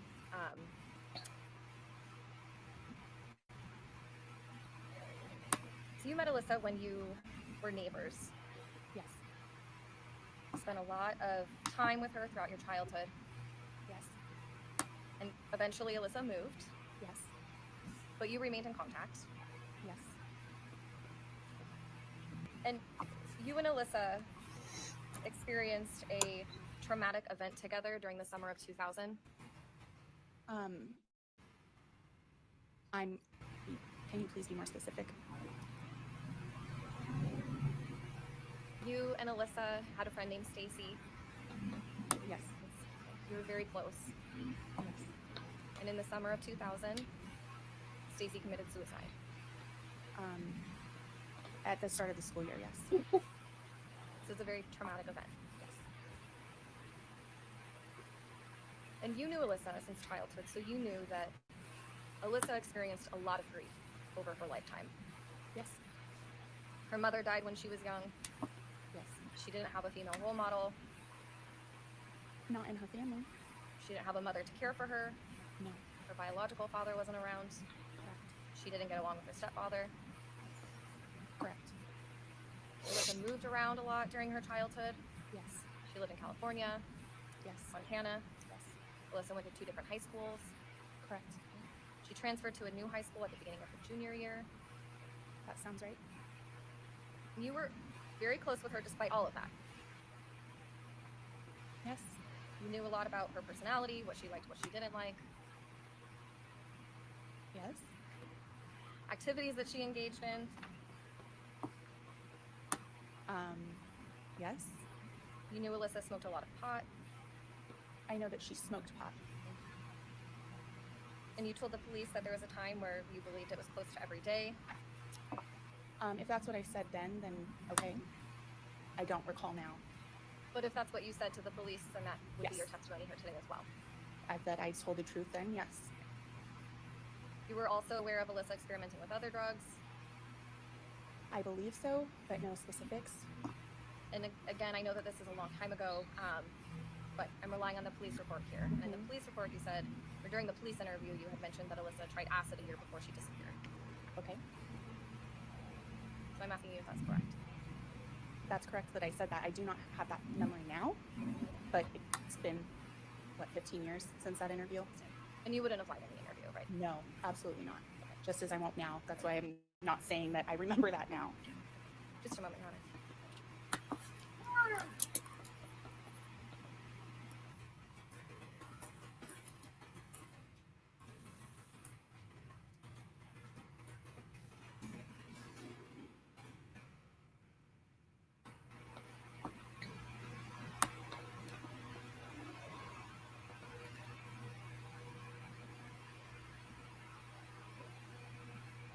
Just a couple follow-up questions. I want to circle back to the letter discussion that we had earlier about the letter that you wrote for the police.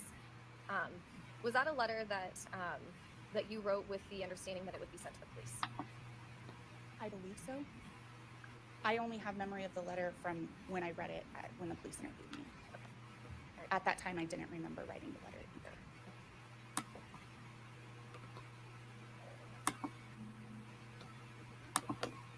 And Ms. Masterson, who was it that asked you to write the letter? The defendant. All right, thank you. No further questions. Thank you, Ms. Hicks. Mr. Bailey, any redirect? So you asked a number of questions, very quick order, about Alyssa and suicide, marijuana, and things of that nature. You remember that? Yes. Was Alyssa a depressed person? Not that I remember. Do you remember Alyssa having friends? Yes. Do you remember Alyssa having plans and things she wanted to do in her future? Do you remember Alyssa? You said Alyssa and Sarah fought? Yes. But do you remember Alyssa caring for Sarah? Do you Yes. remember Alyssa caring about Sarah's well-being? Yes. In your observations of Alyssa and Sarah, do you remember, what would you describe Alyssa as trying to do for Sarah? I'm sorry, I don't understand what you're asking. The interaction between Sarah and Alyssa, what type of role did you observe Alyssa try to play for Sarah?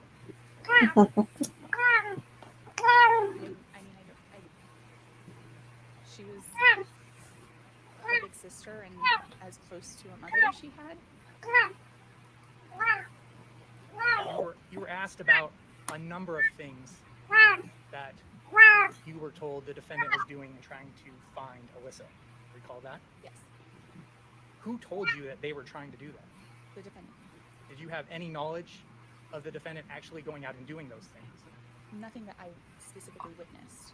I would stay at the house with Sarah.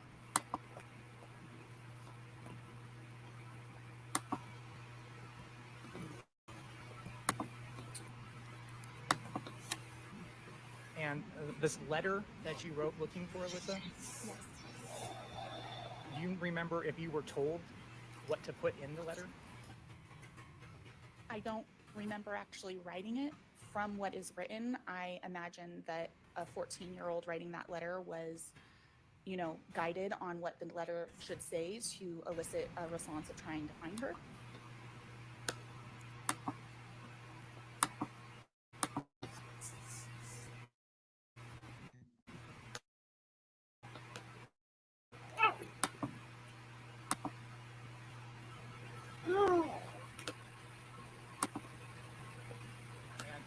You remember stating, telling defense counsel that Alyssa moved a lot with her family. Yeah, that's the phrasing that they use. And who was having Alyssa move so often? Her stepmother. Do you remember about when Alyssa's mother passed away?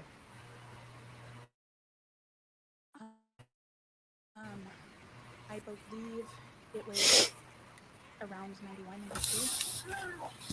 So are we talking about at least years prior to when Alyssa went missing? Oh, many years.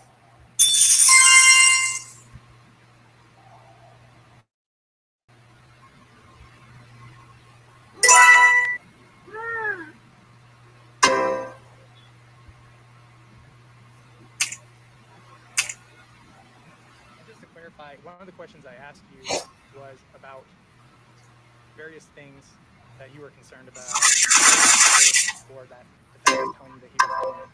You said you were concerned Alyssa may have been with an older man. Who told you that was a possibility? So is it fair to say that the information that you remember and the concerns that you had, the source of those was from the stepmother, the defendant?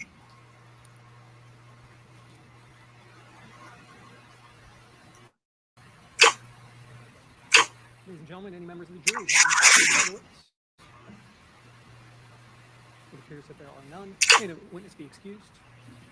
Any objection? No. Thank you, ma'am. You may be excused. And the state may call its next witness. Ma'am, if you'll please come forward and provide your name to the clerk, she'll swear you in as well.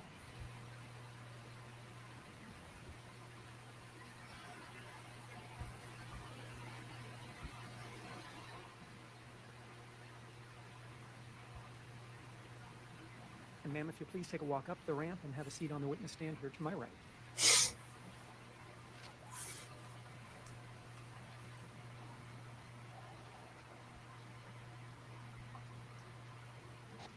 Mr. Bordino, you may proceed with your direct examination whenever you're ready. Thank you.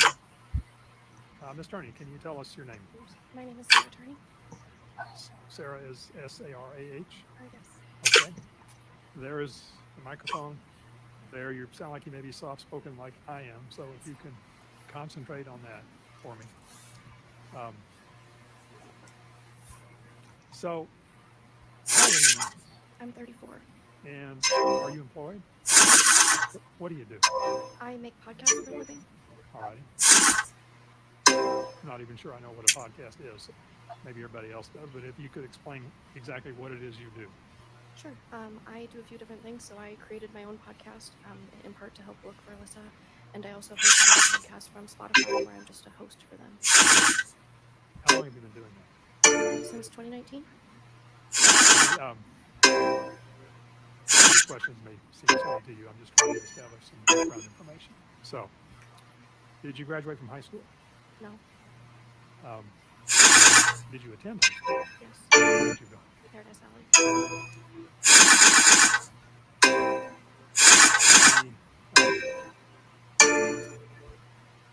explain to us the makeup of your family.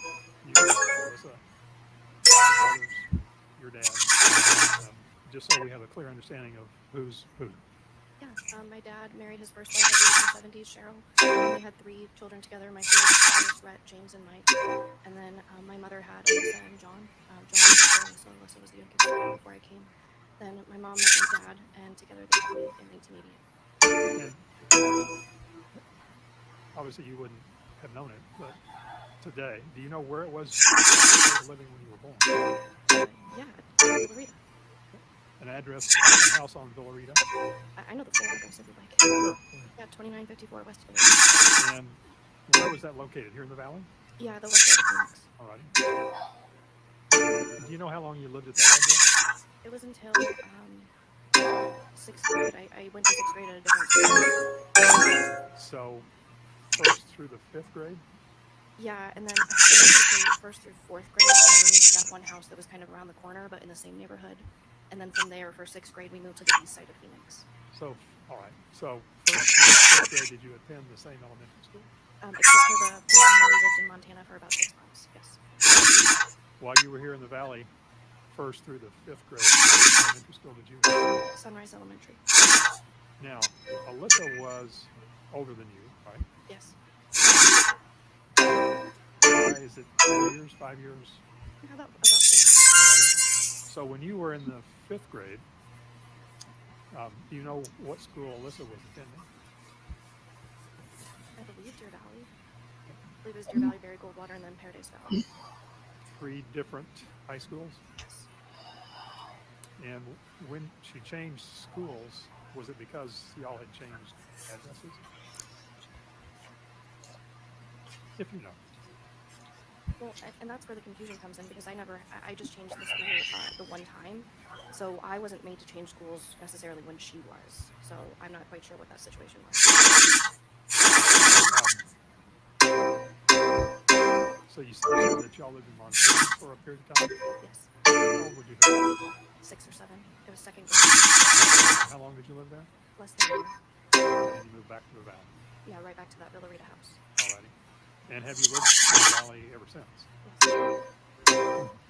Was there ever a time when you and Alyssa and the brothers were all living in the same house?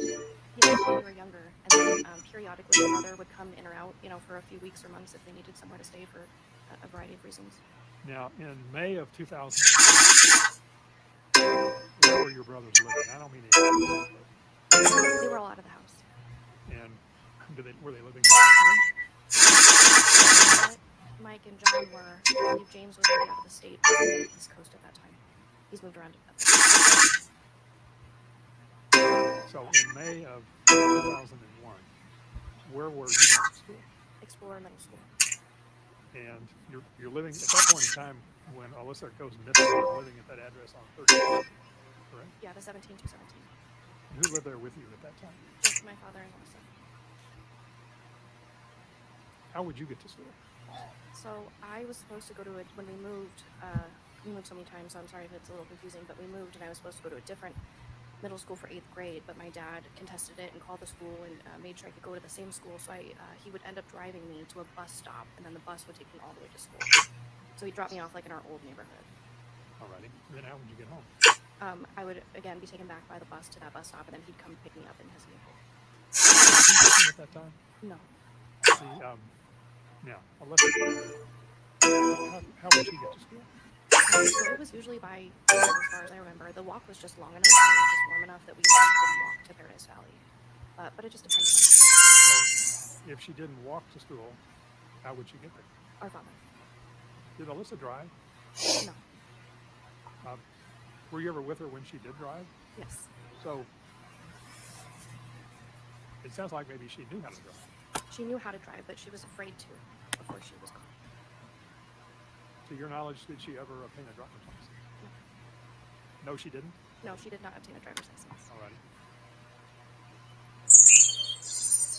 I want to take you back to, well, first of all, the background. Like, what's the first memory that you have a relation? Probably dancing in our kitchen to used to be Power 93 back then. It's Power 98 now. Just dancing in our kitchen to Boys to Men. How old do you think you were then? 7, somewhere around there. And you probably covered this already, but where would you have been living? At our Villarita home, that was our childhood home. And at that point, were any of your brothers still living at home? Yeah, I believe so. I think Mike specifically. Yeah, that's great. So, your mom dies. How old are you when your mom dies? And when your mom died, were you all living here in the valley? We went back and forth in California, but we came back to Arizona. I believe that's where she finally died. So, did you live in California? For a short period of time. And where did you live? Redding, California. Did in 2001, did you have an aunt or a couple of aunts? Would they be your mom in California? Her one sister, Lynette, yes. All right. Is Lynette alive now? No, she's still alive. She lived in California. Yes. And do you recall where? I believe it was Riverside, but she also, moved a few times over the years. Did you know her? No, not really. Especially before Alyssa went missing, we had no relationship with her. So, you and Alyssa had not, for example, your father hadn't taken you over to California and you spent time visiting with Lynette? No, and the one time we tried to reconcile, she never showed up. So Alyssa and I were really upset and just didn't want to pursue a relationship after that. Do you know when that was prior to May of 2001? I can safely say within 2 years. So, you've obviously been sitting in court today. And the judge has told the jury that victims stay in court. So you've heard Ms. Masterson's testimony, correct? Yes. Do you remember Shay? Of course. Do I understand that the two of you are you still friends? Now, do I have this right that she is a little older than you, but she was younger than Alyssa? Yeah, Shay was right in between us.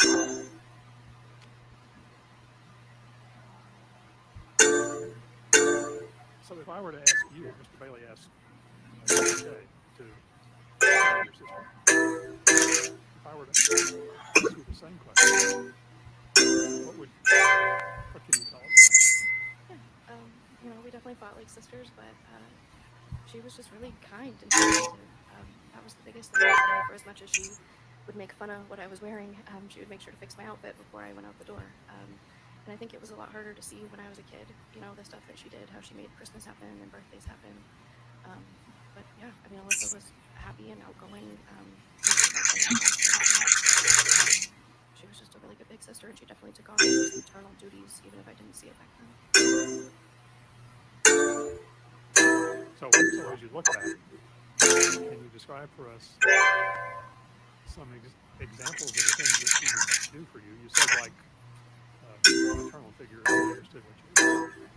Can you describe for us what that would look like? I remember specifically when we were supposed to go see the Nutcracker with my brothers. Assistant. Well, you said you were possibly had sister rivalry, but she did things for you.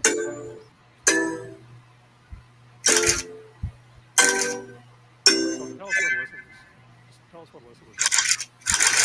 She was really kind. I remember that she always made sure that, she was always getting special gifts for her friends, always spending money on other people. She was really bubbly and outgoing, and she was really, really great. Now, in the months prior to 2001, did Alyssa have a job? Where did she work? Definitely. And do you recall what sort of schedule she had? It was after school, obviously, and then some weekends. Do you recall, for example, how many days a week? Not specifically. It was part-time. So,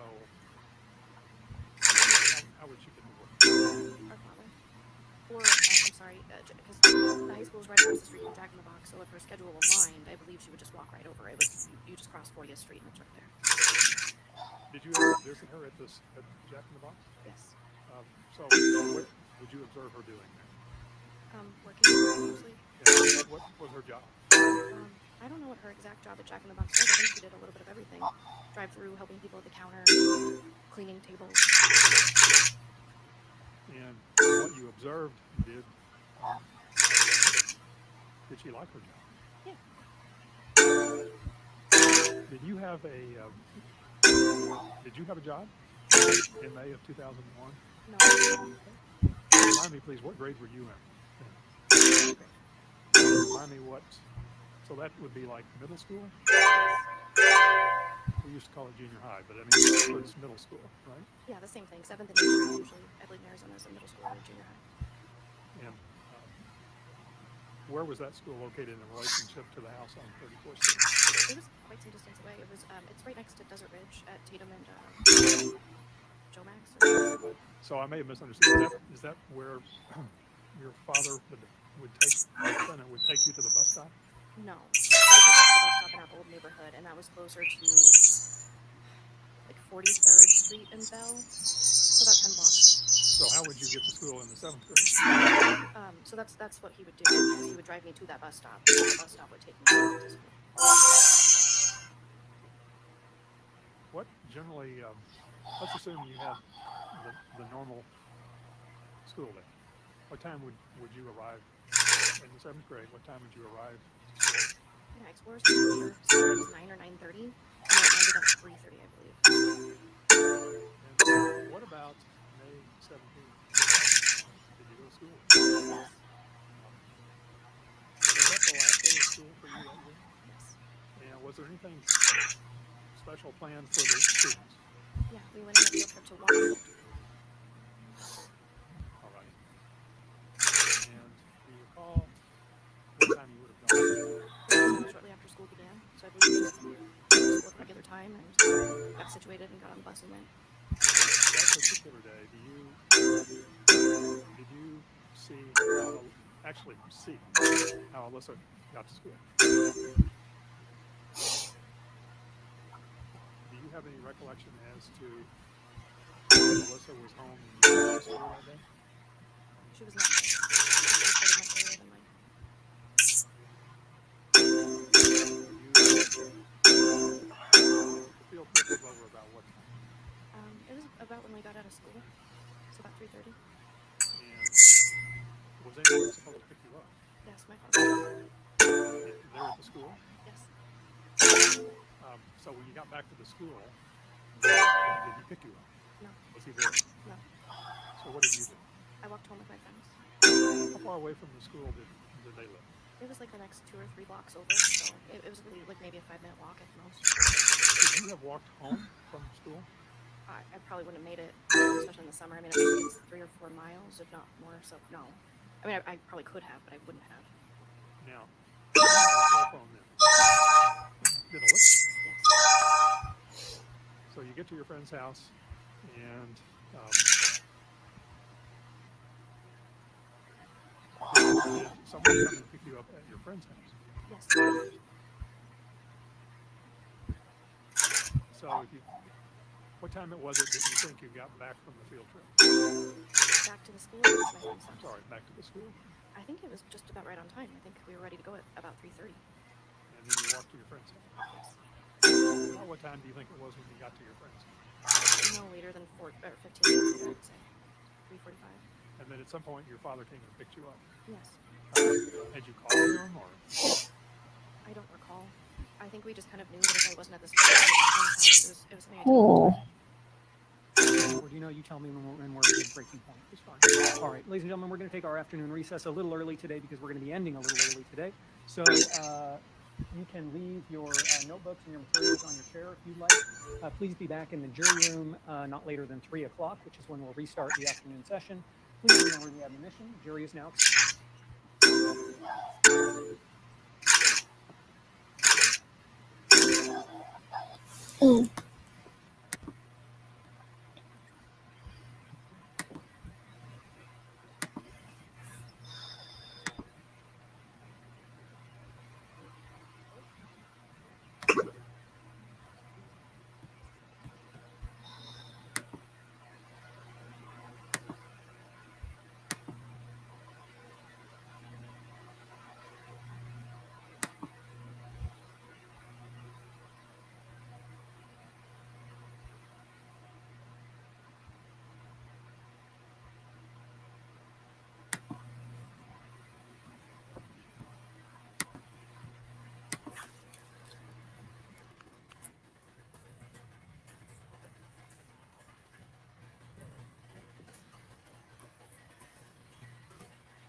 seated. We are back on the record in State versus Turney. Let the record show the presence of counsel, the defendant, and the jury. The witness is back on the witness stand. Mr. Lombardino, you may resume your direct examination whenever you're ready.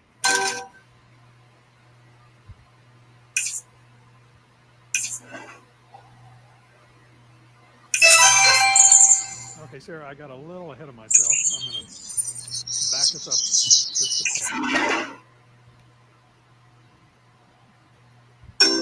You've already told us a little bit about Alyssa and how you saw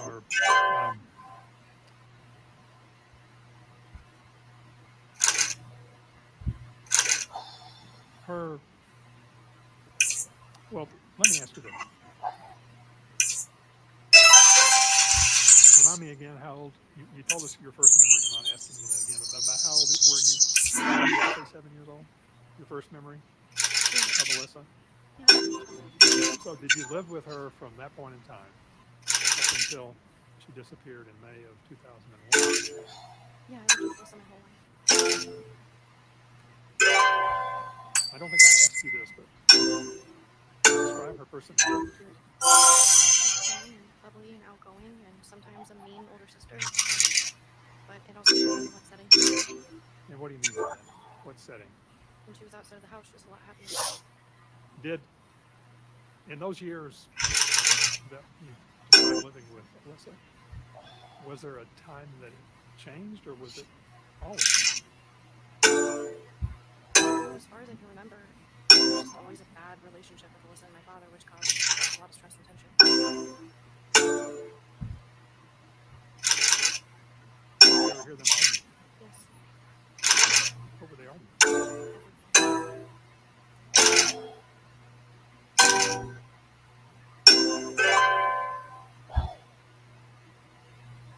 So, what did you say everything? Like what? I mean, it was a lot of criticism of Alyssa. There was a lot of, why aren't you doing anything in school? Why aren't you being nicer to Sarah? You wanted her to do more on the house, to cook, to drive, and do errands, picking up prescriptions for him, going grocery shopping, that type of thing. He never wanted her to leave the house.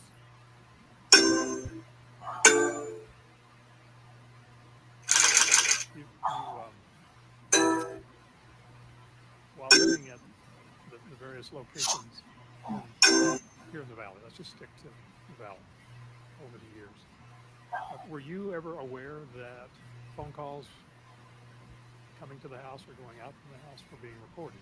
Yes. And how did you know that? I've been into it ever since I can remember that on the phone or version of a recorder. And let's talk about the house on 34th Street. Where was that recorder set up? 17 to 17? Yeah. I'm sorry, the monitor or the actual cameras? Let's talk about the audio recording for phone calls. That was in the kitchen. And where in the kitchen? It was right by the phone. And how were calls recorded? In other words, today we have digital recording. What was utilized at that point? It was one of those old school tape machines where you could, every time you picked up the receiver, you could hear it click on really loud. It wasn't like a touch screen or anything. So I guess I'd describe it as like an old school recorder tape deck. It was about that big, rectangle. So when you say that big, this young lady, the record I'm talking about, so maybe 9 inches to a foot. Do you remember what the brand was? No. And how did you know how to insert the recorders? Yes. Yeah. Yeah, you just press stop or eject. I can't remember if it's the same button. And then put another tape. Was there only just the tape in the recorder? No. There were also blank tapes next to the recorder. When someone would call, in other words, an incoming call, you mentioned that you could hear a click. Could you hear what that person was saying? Well, the click came as soon as you picked up the receiver, the machine would click on. But yeah, you could still hear them through the receiver. What if somebody was leaving a message? let's say so it's in the kitchen. Let's assume you were, in the kitchen doing dishes, doing something either you didn't want to answer the phone when it rang or couldn't for some reason, and someone left a message. Could you hear them talking, if you recall? You understand what I'm asking you? No, I'm sorry. Hear them talking through the recorder device? Yes. I believe we had a separate voicemail machine outside. So separate machine, or possibly it was on the phone at that point for voicemail. But for the recorder, you had to physically pick up the phone for it to record. So I do not believe that it recorded voice messages. So if somebody called, well, for example, let me assume there are recorded calls. What I'm trying to understand is, pick up the phone, the way you're describing it, the recorder would start. And that's a clicking sound. Yes. You could physically hear because it's, and the machine was rough ears, but at least until up to that point, it was the older machine physically. Now, and let's, but that wasn't just at that house, that was at other homes that you lived in. Every home we lived in, yes. Now, the house there on 34th Street, where you were living when Alyssa went missing, were you aware of any video surveillance cameras? Yes. How did you know that they were there? One was very obvious, the one on the carport by the door was very obvious. And then my father approached me about the hidden camera in the vent and told me about that. Would you have known that it was there if he hadn't told you? No. What, do you recall when that was that he told you approximately? Within a year of Alyssa being gone. So you were not aware of it until after she was missing? No, I was aware of it before she went missing. And I probably didn't ask the question correctly. So how did you become aware of it being in the vent?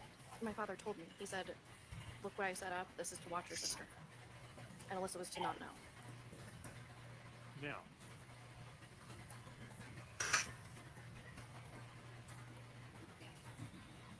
may I approach the You may.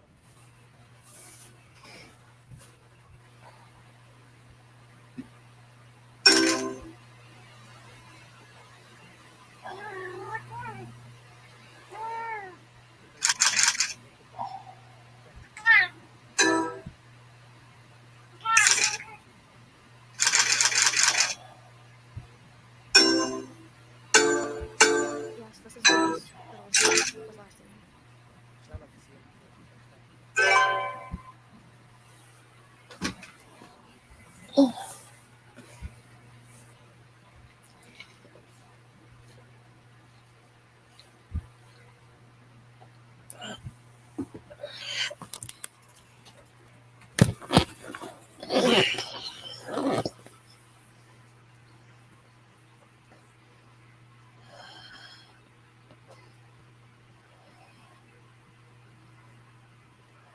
you're going to move to admit Exhibit 79.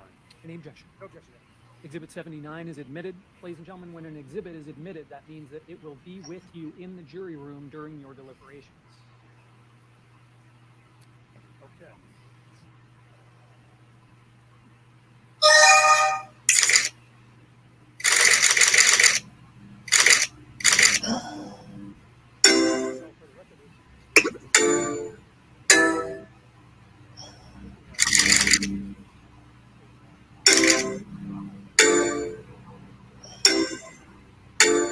That's the house that Alyssa last lived in. Now, okay. Assume for me that these photographs were not taken until 2008. Okay? You weren't living there in 2008. You moved. From where did you move to? Directly across the street from this angle. If you were looking at the front door of the other house, this is what you'd see. Do you remember when you moved into this house? Shortly after, this house. Yes. It would have been 1999, 2000. And how many bedrooms did it have? The backyard? Was there a back patio? I think we can use that. All right. Now, as we look at this, I see that it appears there's a front door. You see that? Yes. Did y'all utilize the front door? No. And the carport, since this was taken in 2008, can we assume that that vehicle was not yours or your dad's? Correct. Did you know the people that moved into the home? I'm sure I met them before, but no, at this time in 2008, no, I didn't know those people. I can't remember if I asked you this. Do you know when you had moved across the street? Shortly after Alyssa was gone, So maybe in 2001? that or 2002. It was shortly after.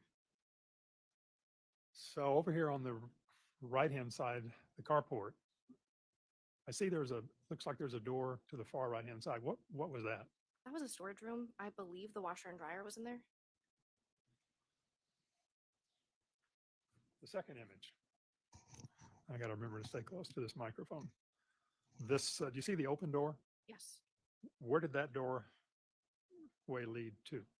The kitchen, well, it was kind of in between. So the kitchen would be on the right, and then a small area where we had our dining table and the living room was to the left. So when you're inside the house and the times when y'all are living there, you didn't use the front door, how would you exit the home? Through this door. Now, would you be able to tell us where the surveillance camera was mounted in the carport? It was on that opposite side so that you could see this door almost diagonal from it. Alrighty. Third picture, what are we looking at here? This is part of the kitchen, and where that table is about where we had our dining room table as well. Alrighty. In this, now it looks like there is, I refer to it as French doors, but looks like doors leading to the backyard. Yes. Alrighty. In this particular image, would we be able to see where the phone recording device was located? Yes. Where would it have been? Right in that corner where you kind of see the cord hang down. The whole phone and setup and everything was right there. Right here? Yeah. I guess wherever their microwave is, maybe if that's a microwave. Okay. Below and kind of as you look at the photograph to the right of the clock that's on the wall, right? Yeah, right at that corner. Here's a fourth photograph. Can we see more of the kitchen in this one? Yes. Now, other than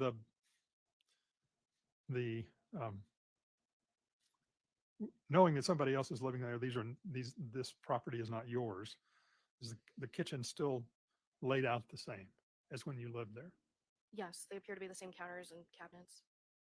This particular door here to the right, what was that? Mr. Bordino, you're off screen. You either need to go wider or move the picture up. Okay, sorry.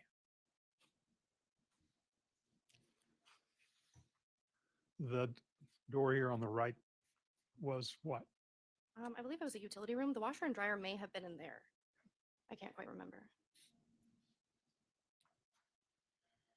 Now, in this image, again, are we looking at the kitchen? Yes. The door that we see here open, is that the doorway that led into the carport? Yes. And if you're standing at this kitchen counter, looking towards the wall where these two pictures are, what room would that have been? That would have been the restroom. Well, let me do it a different way. Let me go to the next image. What do we see here? So on the right, that would be the main front door that we did not use. All righty.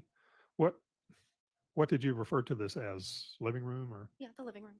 Now the camera that was in the vent, what room was that vent located in? The living room.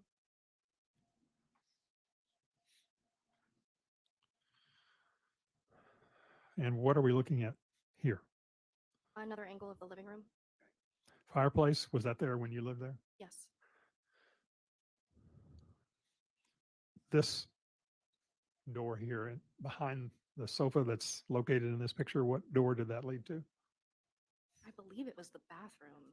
I know where the bedrooms were, but I'm trying to remember. Yeah, that had to have been the bathroom.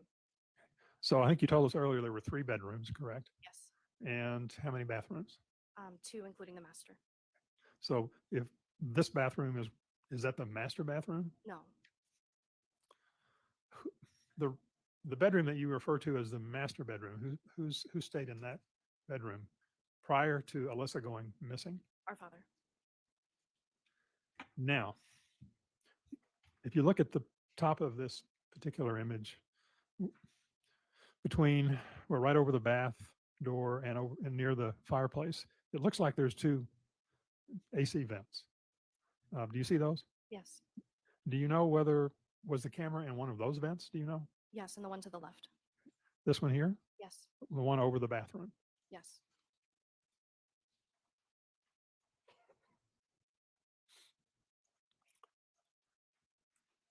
So I want you to imagine for us that you're standing in that living room and you're looking up at that vent where the camera was located. Could you see the camera? No.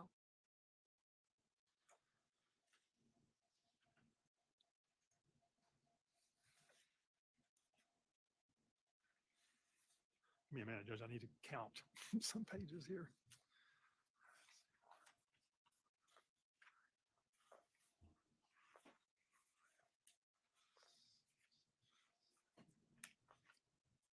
So for the record, I'm on the 9th photograph.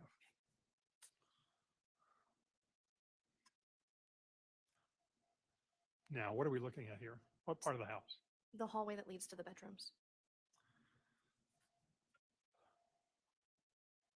Were the 3 bedrooms on the same side of the house? No. Well, I'm the same area of the house, yes. So if you're standing looking down this hallway, Alyssa had her own bedroom. Yes. So what, keeping in mind, standing here looking to my left, this side of the image, which side, left or right, was Alyssa's bedroom? To the left. What about yours? Also to the left. In the master bedroom? To the right.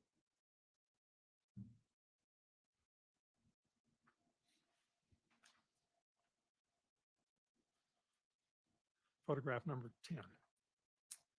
Again, ignoring maybe the chairs, the barbecue unit. Do you recognize the backyard? Yes.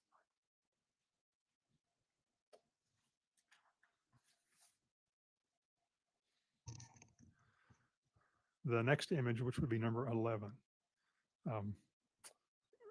What, a view of the patio? Yes. And this particular window here on the right-hand side, immediate where my finger is pointed, kind of looks like it's lined up with this tree. Where did that window go? The master bedroom. Where your father stayed? Before Alyssa went missing, yes. Yes.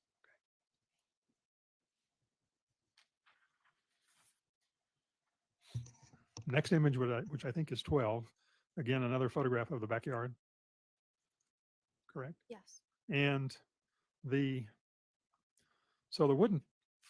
was there a gate back here that led somewhere? No.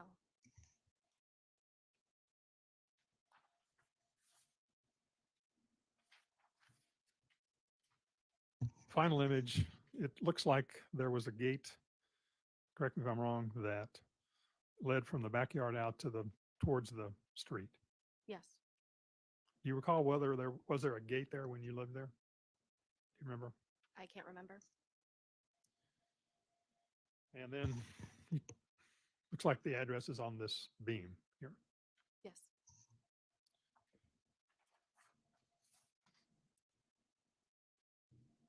Now you told us, Sarah, that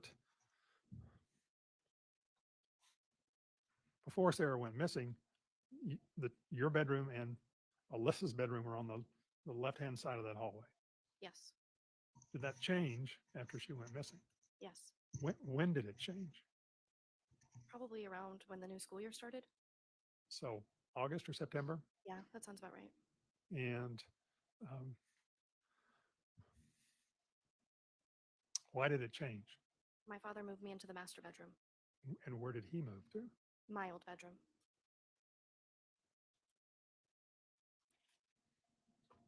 When you moved into the master bedroom, did he tell you why he was going to have you stay in that bedroom? Yes. What was that? He didn't want to be accused of molesting me and having me walk around in the towel, so he wanted me to have my own bathroom. Okay. What is the objection? Again, this is 404B evidence. This is impeachment evidence. This witness has never mentioned this before. This is stuff that I only need the basis of the objection. That's one word. hearsay, 404B. The objection's overruled. The counsel, you may ask your next question. Thank you. So when you got into the bedroom, was there any type of electronic equipment, or for lack of a better word, in that bedroom? Yes, the entire video monitoring system lived in that room. And you mean for the surveillance cameras? Yes. Did you know how to operate it? I mean, it operated like a basic VCR, but in terms of, I mean, I guess I know how to put in a tape and press record, yeah. So, am I understanding correctly that if you were going to have a tape recording the people walking out the door, for example, in the carport, it was a VHS tape, Yes, and it would be put into the equipment in the bedroom, the master bedroom? yes.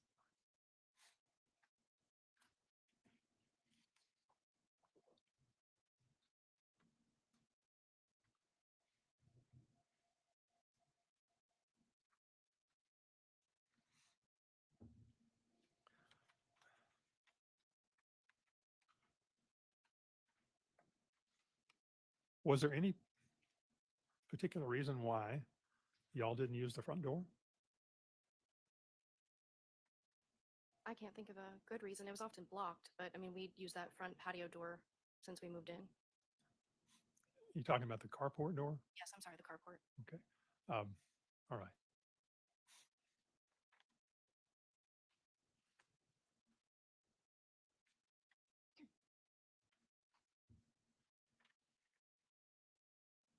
When you say that something was blocking the front door, like what would that have been? Pieces of furniture. The last I remember was a bookcase.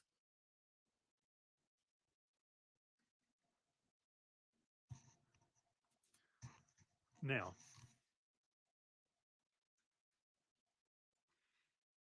I want to go back to the May 17th. Sorry for jumping around. So your father comes to your friend's house. How did you know he was there? I can't recall if he called or if I just heard him out front or he came to the door, but it was sudden. And did you get in the car with him? Yes, What kind of vehicle was he driving then? a white truck.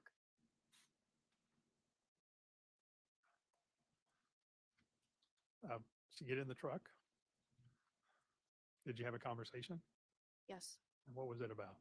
He turned to me and said, "Your sister's not answering her cell phone." And he handed me his cell phone and said, "Can you try to call her?" And I tried. Now, were you aware that Alyssa had a cell phone? Yes. You know how long she had had it? Maybe for a year or so. Cell phones were still kind of not as common then. So I take it this wasn't like we might call a smartphone today, right? No, it was a Nokia. No internet capabilities as far as I remember. Okay, at some point, I'll get to that in a minute, but at some point, did you take possession of that cell phone? Yes. So he tells you that Alyssa's not answering her phone, and does he hand you his phone Yes. to call? No answer. No answer. Did he tell you anything about what he and Alyssa had been doing that day? No. So where did you go from your friend's house? We went home. How long, whatever time of day it was, how approximately how long would it have taken you to get back to the house on 34th Street? Maybe about 10 minutes.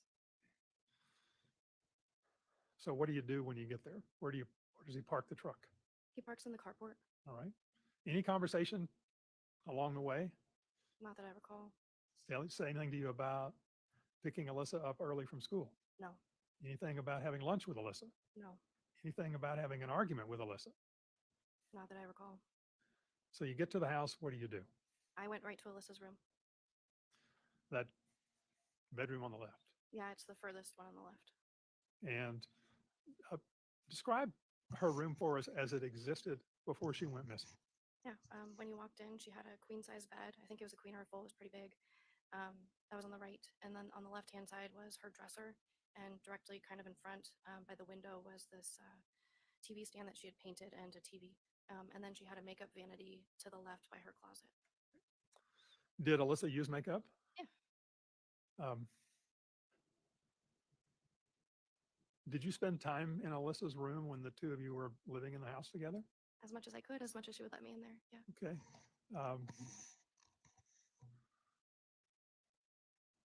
I mean, did you enjoy going into her room? Yeah. So you go into her room and describe what you see. So you walk in, and I saw what looked like the contents of her backpack on the ground. It was a bunch of papers, as far as I recall. And then it's on a big room. So right to the left on her dresser, I saw the note and her cell phone right there on top. Now, you said a backpack. So did Alyssa use a backpack? Yes. And routinely, I mean, would she take it to school with her? Yes. What would she keep in there? I don't think she would have let me look. I probably would have gotten in big trouble if I got caught. So I Okay. couldn't tell you for sure. All right. A bunch of jelly pens, I'm sure. Why do you say that? She liked to draw a lot. So Describe the backpack to us. after all these years, I think I believe it was black, probably a black Jansport, but I can't tell you for sure. The items that you saw on the floor, what do you remember about them? Just a bunch of papers. You remember what they were? No. Like exam papers, school exam papers, or school books, anything like that? I mean, they weren't drawings and it wasn't a diary. So yeah, it was like loose leaf papers. There might have been like a binder or like a notebook, I should say. Now, you mentioned that she had a makeup table.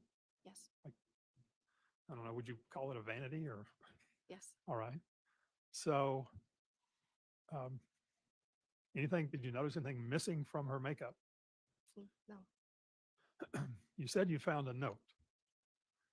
And I apologize, I don't have a copy of it with me real handy right now, but tell us again where this note was located On the top of her dresser. and how did you come to see it?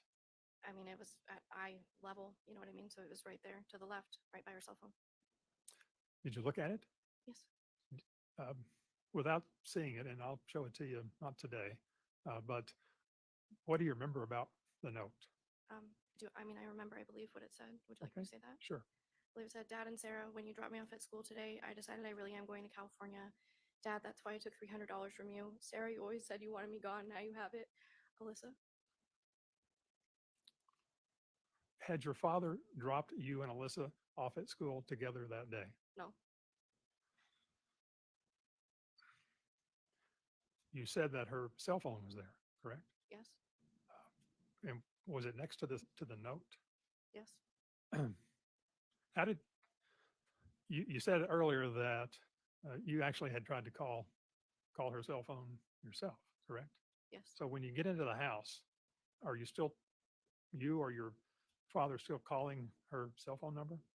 I was not. I don't recall it buzzing at all.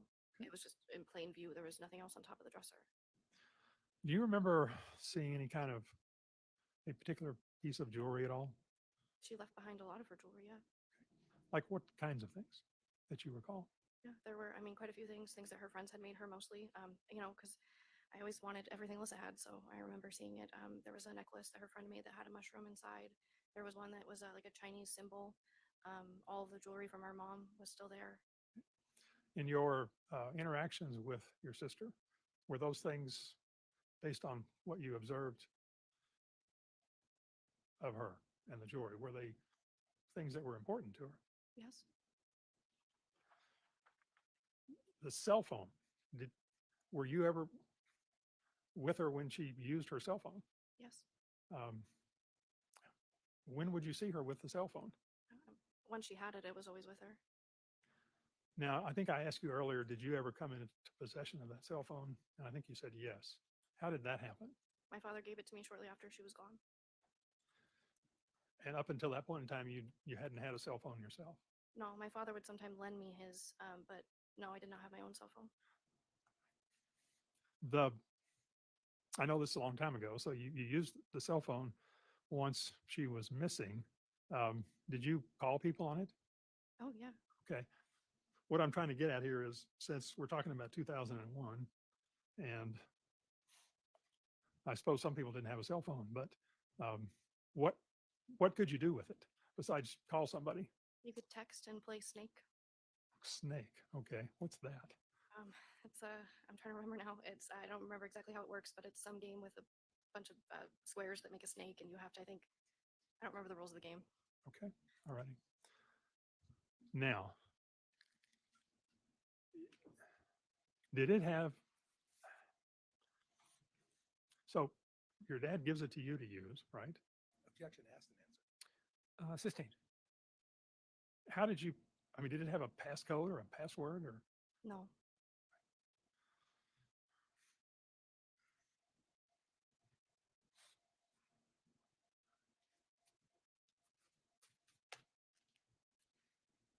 Your Honor, I know I asked for 345.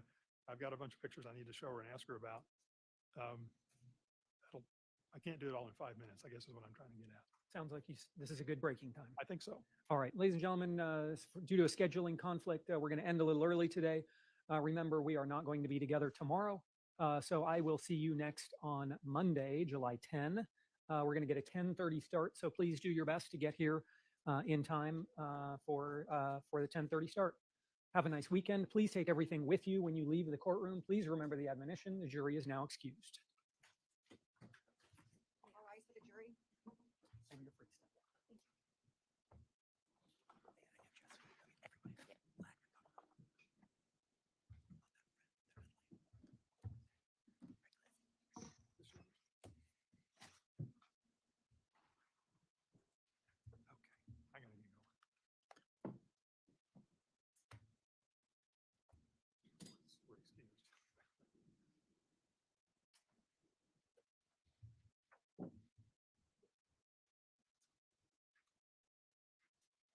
Please be seated. Let the record show the presence of counsel and the defendant. Anything for the record from the state?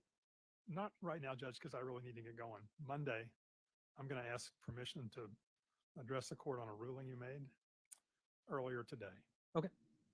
You'll either give me permission to do it or not. But I got to try to remember to do that Monday morning. Okay. Anything for the record from the defense? Not today, Your Honor. Okay. All right. Counsel, if you could be here at 10:15 on Monday and every day after that, I'd appreciate it. That way we can chat before the jury comes in if we need to. Have a nice weekend. We'll see you all Monday at 10:15. We are adjourned.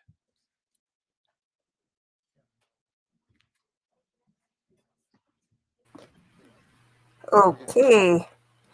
Yeah, where was this guy when Daniel Robinson went missing? Not that I think he's really involved, but you never know. We are back on the record in State versus Turney. Let the record show the presence of counsel and the defendant. Jury is not present. In regard to the objection during opening statements, the court has looked at the prior rulings. I didn't really find a ruling on point. There's a lot of rulings in this case. If you can point to one, I'm happy to consider it. But to the extent that the state is precluded from offering evidence to prove that a molest happened, the contract was ruled permissible. The contract has Alyssa affirming that the defendant did not molest her. The state is introducing in opening statements a statement of the defendant saying that he did not molest her. I don't find a basis for a mistrial. The request for mistrial is denied. In regard to the testimony of the witness, Masterson, any additional information about the time frame of the incident? So just to clarify, Ms. Masterson says that the behavior that she observed, this behavior was constant beginning in preteen years and going into teen years. However, to follow up and try to get some more definite clarification from Ms. Masterson, she stated the most recent memory that she had was when Alyssa was maybe at Goldwater High School, which would have put it about 1.5 to 2 years prior to the incident, Judge.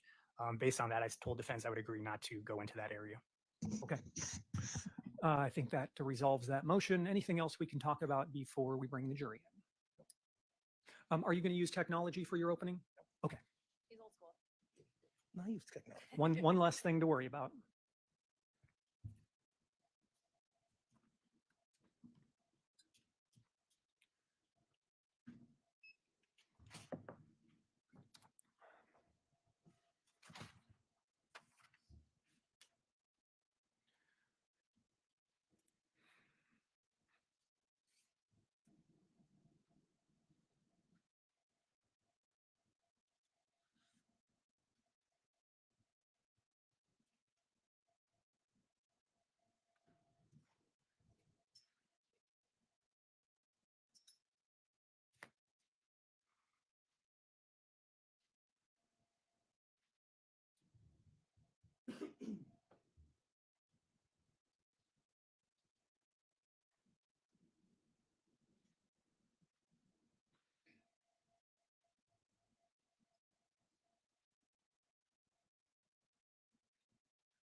Please be seated. We are back on the record in State versus Turney. Let the record show the presence of counsel, the defendant, and the jury. Mr. Jackson, you may proceed with the defense opening statement. On May 17th, 2001, between 1 and 5:30, Alyssa left a note and left her family home. Michael and his youngest daughter came home between 5, 7 o'clock. They found the note in her room. Her room wasn't its normal tidy self. Sarah had noticed that the contents of her backpack were strewn kind of on the floor, books, pencils, stuff like that. She'd also noticed that some clothes were taken. She noticed some jeans, some shirts, underwear, socks, and the backpack was missing. She didn't notice any sign of a struggle. No furniture was moved, no blood, nothing was there. There was nothing on her father, any defensive marks that she noticed or anything. Couches in the living room, nothing was moved. Nothing was out of the ordinary except for Alyssa wasn't there. Now, you'll learn that Mr. Turney, Michael, he picked up Alyssa from school that day. They grabbed lunch and they went home to talk about the rules for the summer. He had some rules for her because she'd be kind of getting in trouble, doing some stuff that she shouldn't have done. So he had some rules for her that she was going to have to obey for the summer. She didn't like those rules. You're going to learn, you're going to hear from family members that Alyssa was a free spirit. She liked to have fun. She liked to party. She would drink. She would occasionally use drugs. She would smoke marijuana. Some people say she would even smoke it daily. She would smoke it on the way to school. Now, these rules were set because of that. She wasn't happy. She did not want to live under these rules. She believed that she was 17. She could do what she wanted. And Mr. Turney said, my house, my rules. And so she stormed off into her bedroom after the argument. And that was the last time that Michael Turney ever saw his daughter, Alyssa. Now, you will hear that he went and picked up Sarah from her friend's house. There is some confusion on when that was. Some people will testify that maybe that was 3, 4:30. There's some phone records that might suggest that some of these calls happened between 5:30 and 6 o'clock, but it's between that time. They get back to the house. She's not there, starts to panic. You can hear evidence that Michael called her boyfriend. He called her friends. He called family. He went to her work. He went to places where he might be able to find her. He called her cell phone. That's when they found the cell phone. Either Michael or Sarah found that cell phone in her room somewhere. When they called it, they could hear it vibrating. That's how they knew that she didn't have her phone. He even called PPD, Phoenix Police Department. He called, he was imploring them to come take a report. He was talking to an aide, and it wasn't for a couple days that a Detective Schoenfelder finally made contact with the Turney family. Again, that first night, Michael was up calling people, calling friends, calling family. That happened the next day. He was doing the same thing. He was driving around. You're going to hear from Sarah. You're going to hear from Miss Masterson.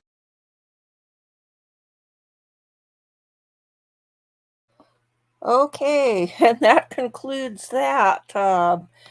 Seems to be some editing issue there at the end because I'm quite sure I remember defense giving an opening statement before the jury went home and before they started calling witnesses. So very strange.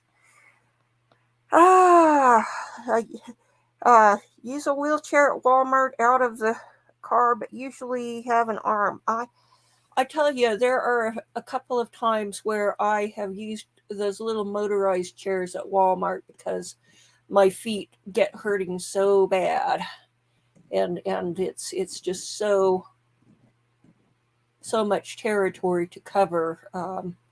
But if at all possible, I do walk because I need all the exercise I can get. So, okay, well, this will conclude this case. The comments from people on the video seem not to like the prosecutor. I had it speeded up to 1.25 and he seemed fine. Maybe he just needs to do fast. They need a fast forward setting on him. Oh, knees and back. Yeah, I hear you there. Oh, I tell myself I'm not getting that old, but my joints love to argue with me on that point. So, I guess that's why people have kids when they're young, because it's the only way they can keep up with them. So, all right. Well, I guess we'll end this, and we'll see about doing day 2 of the trial on a delay basis on Monday. So,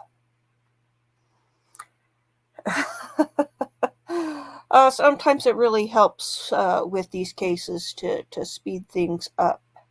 And after the 8-hour day already, we need it at an accelerated clip. So, okay, well, it's good to see you, and we'll see you Monday. Have a good night. Bye bye.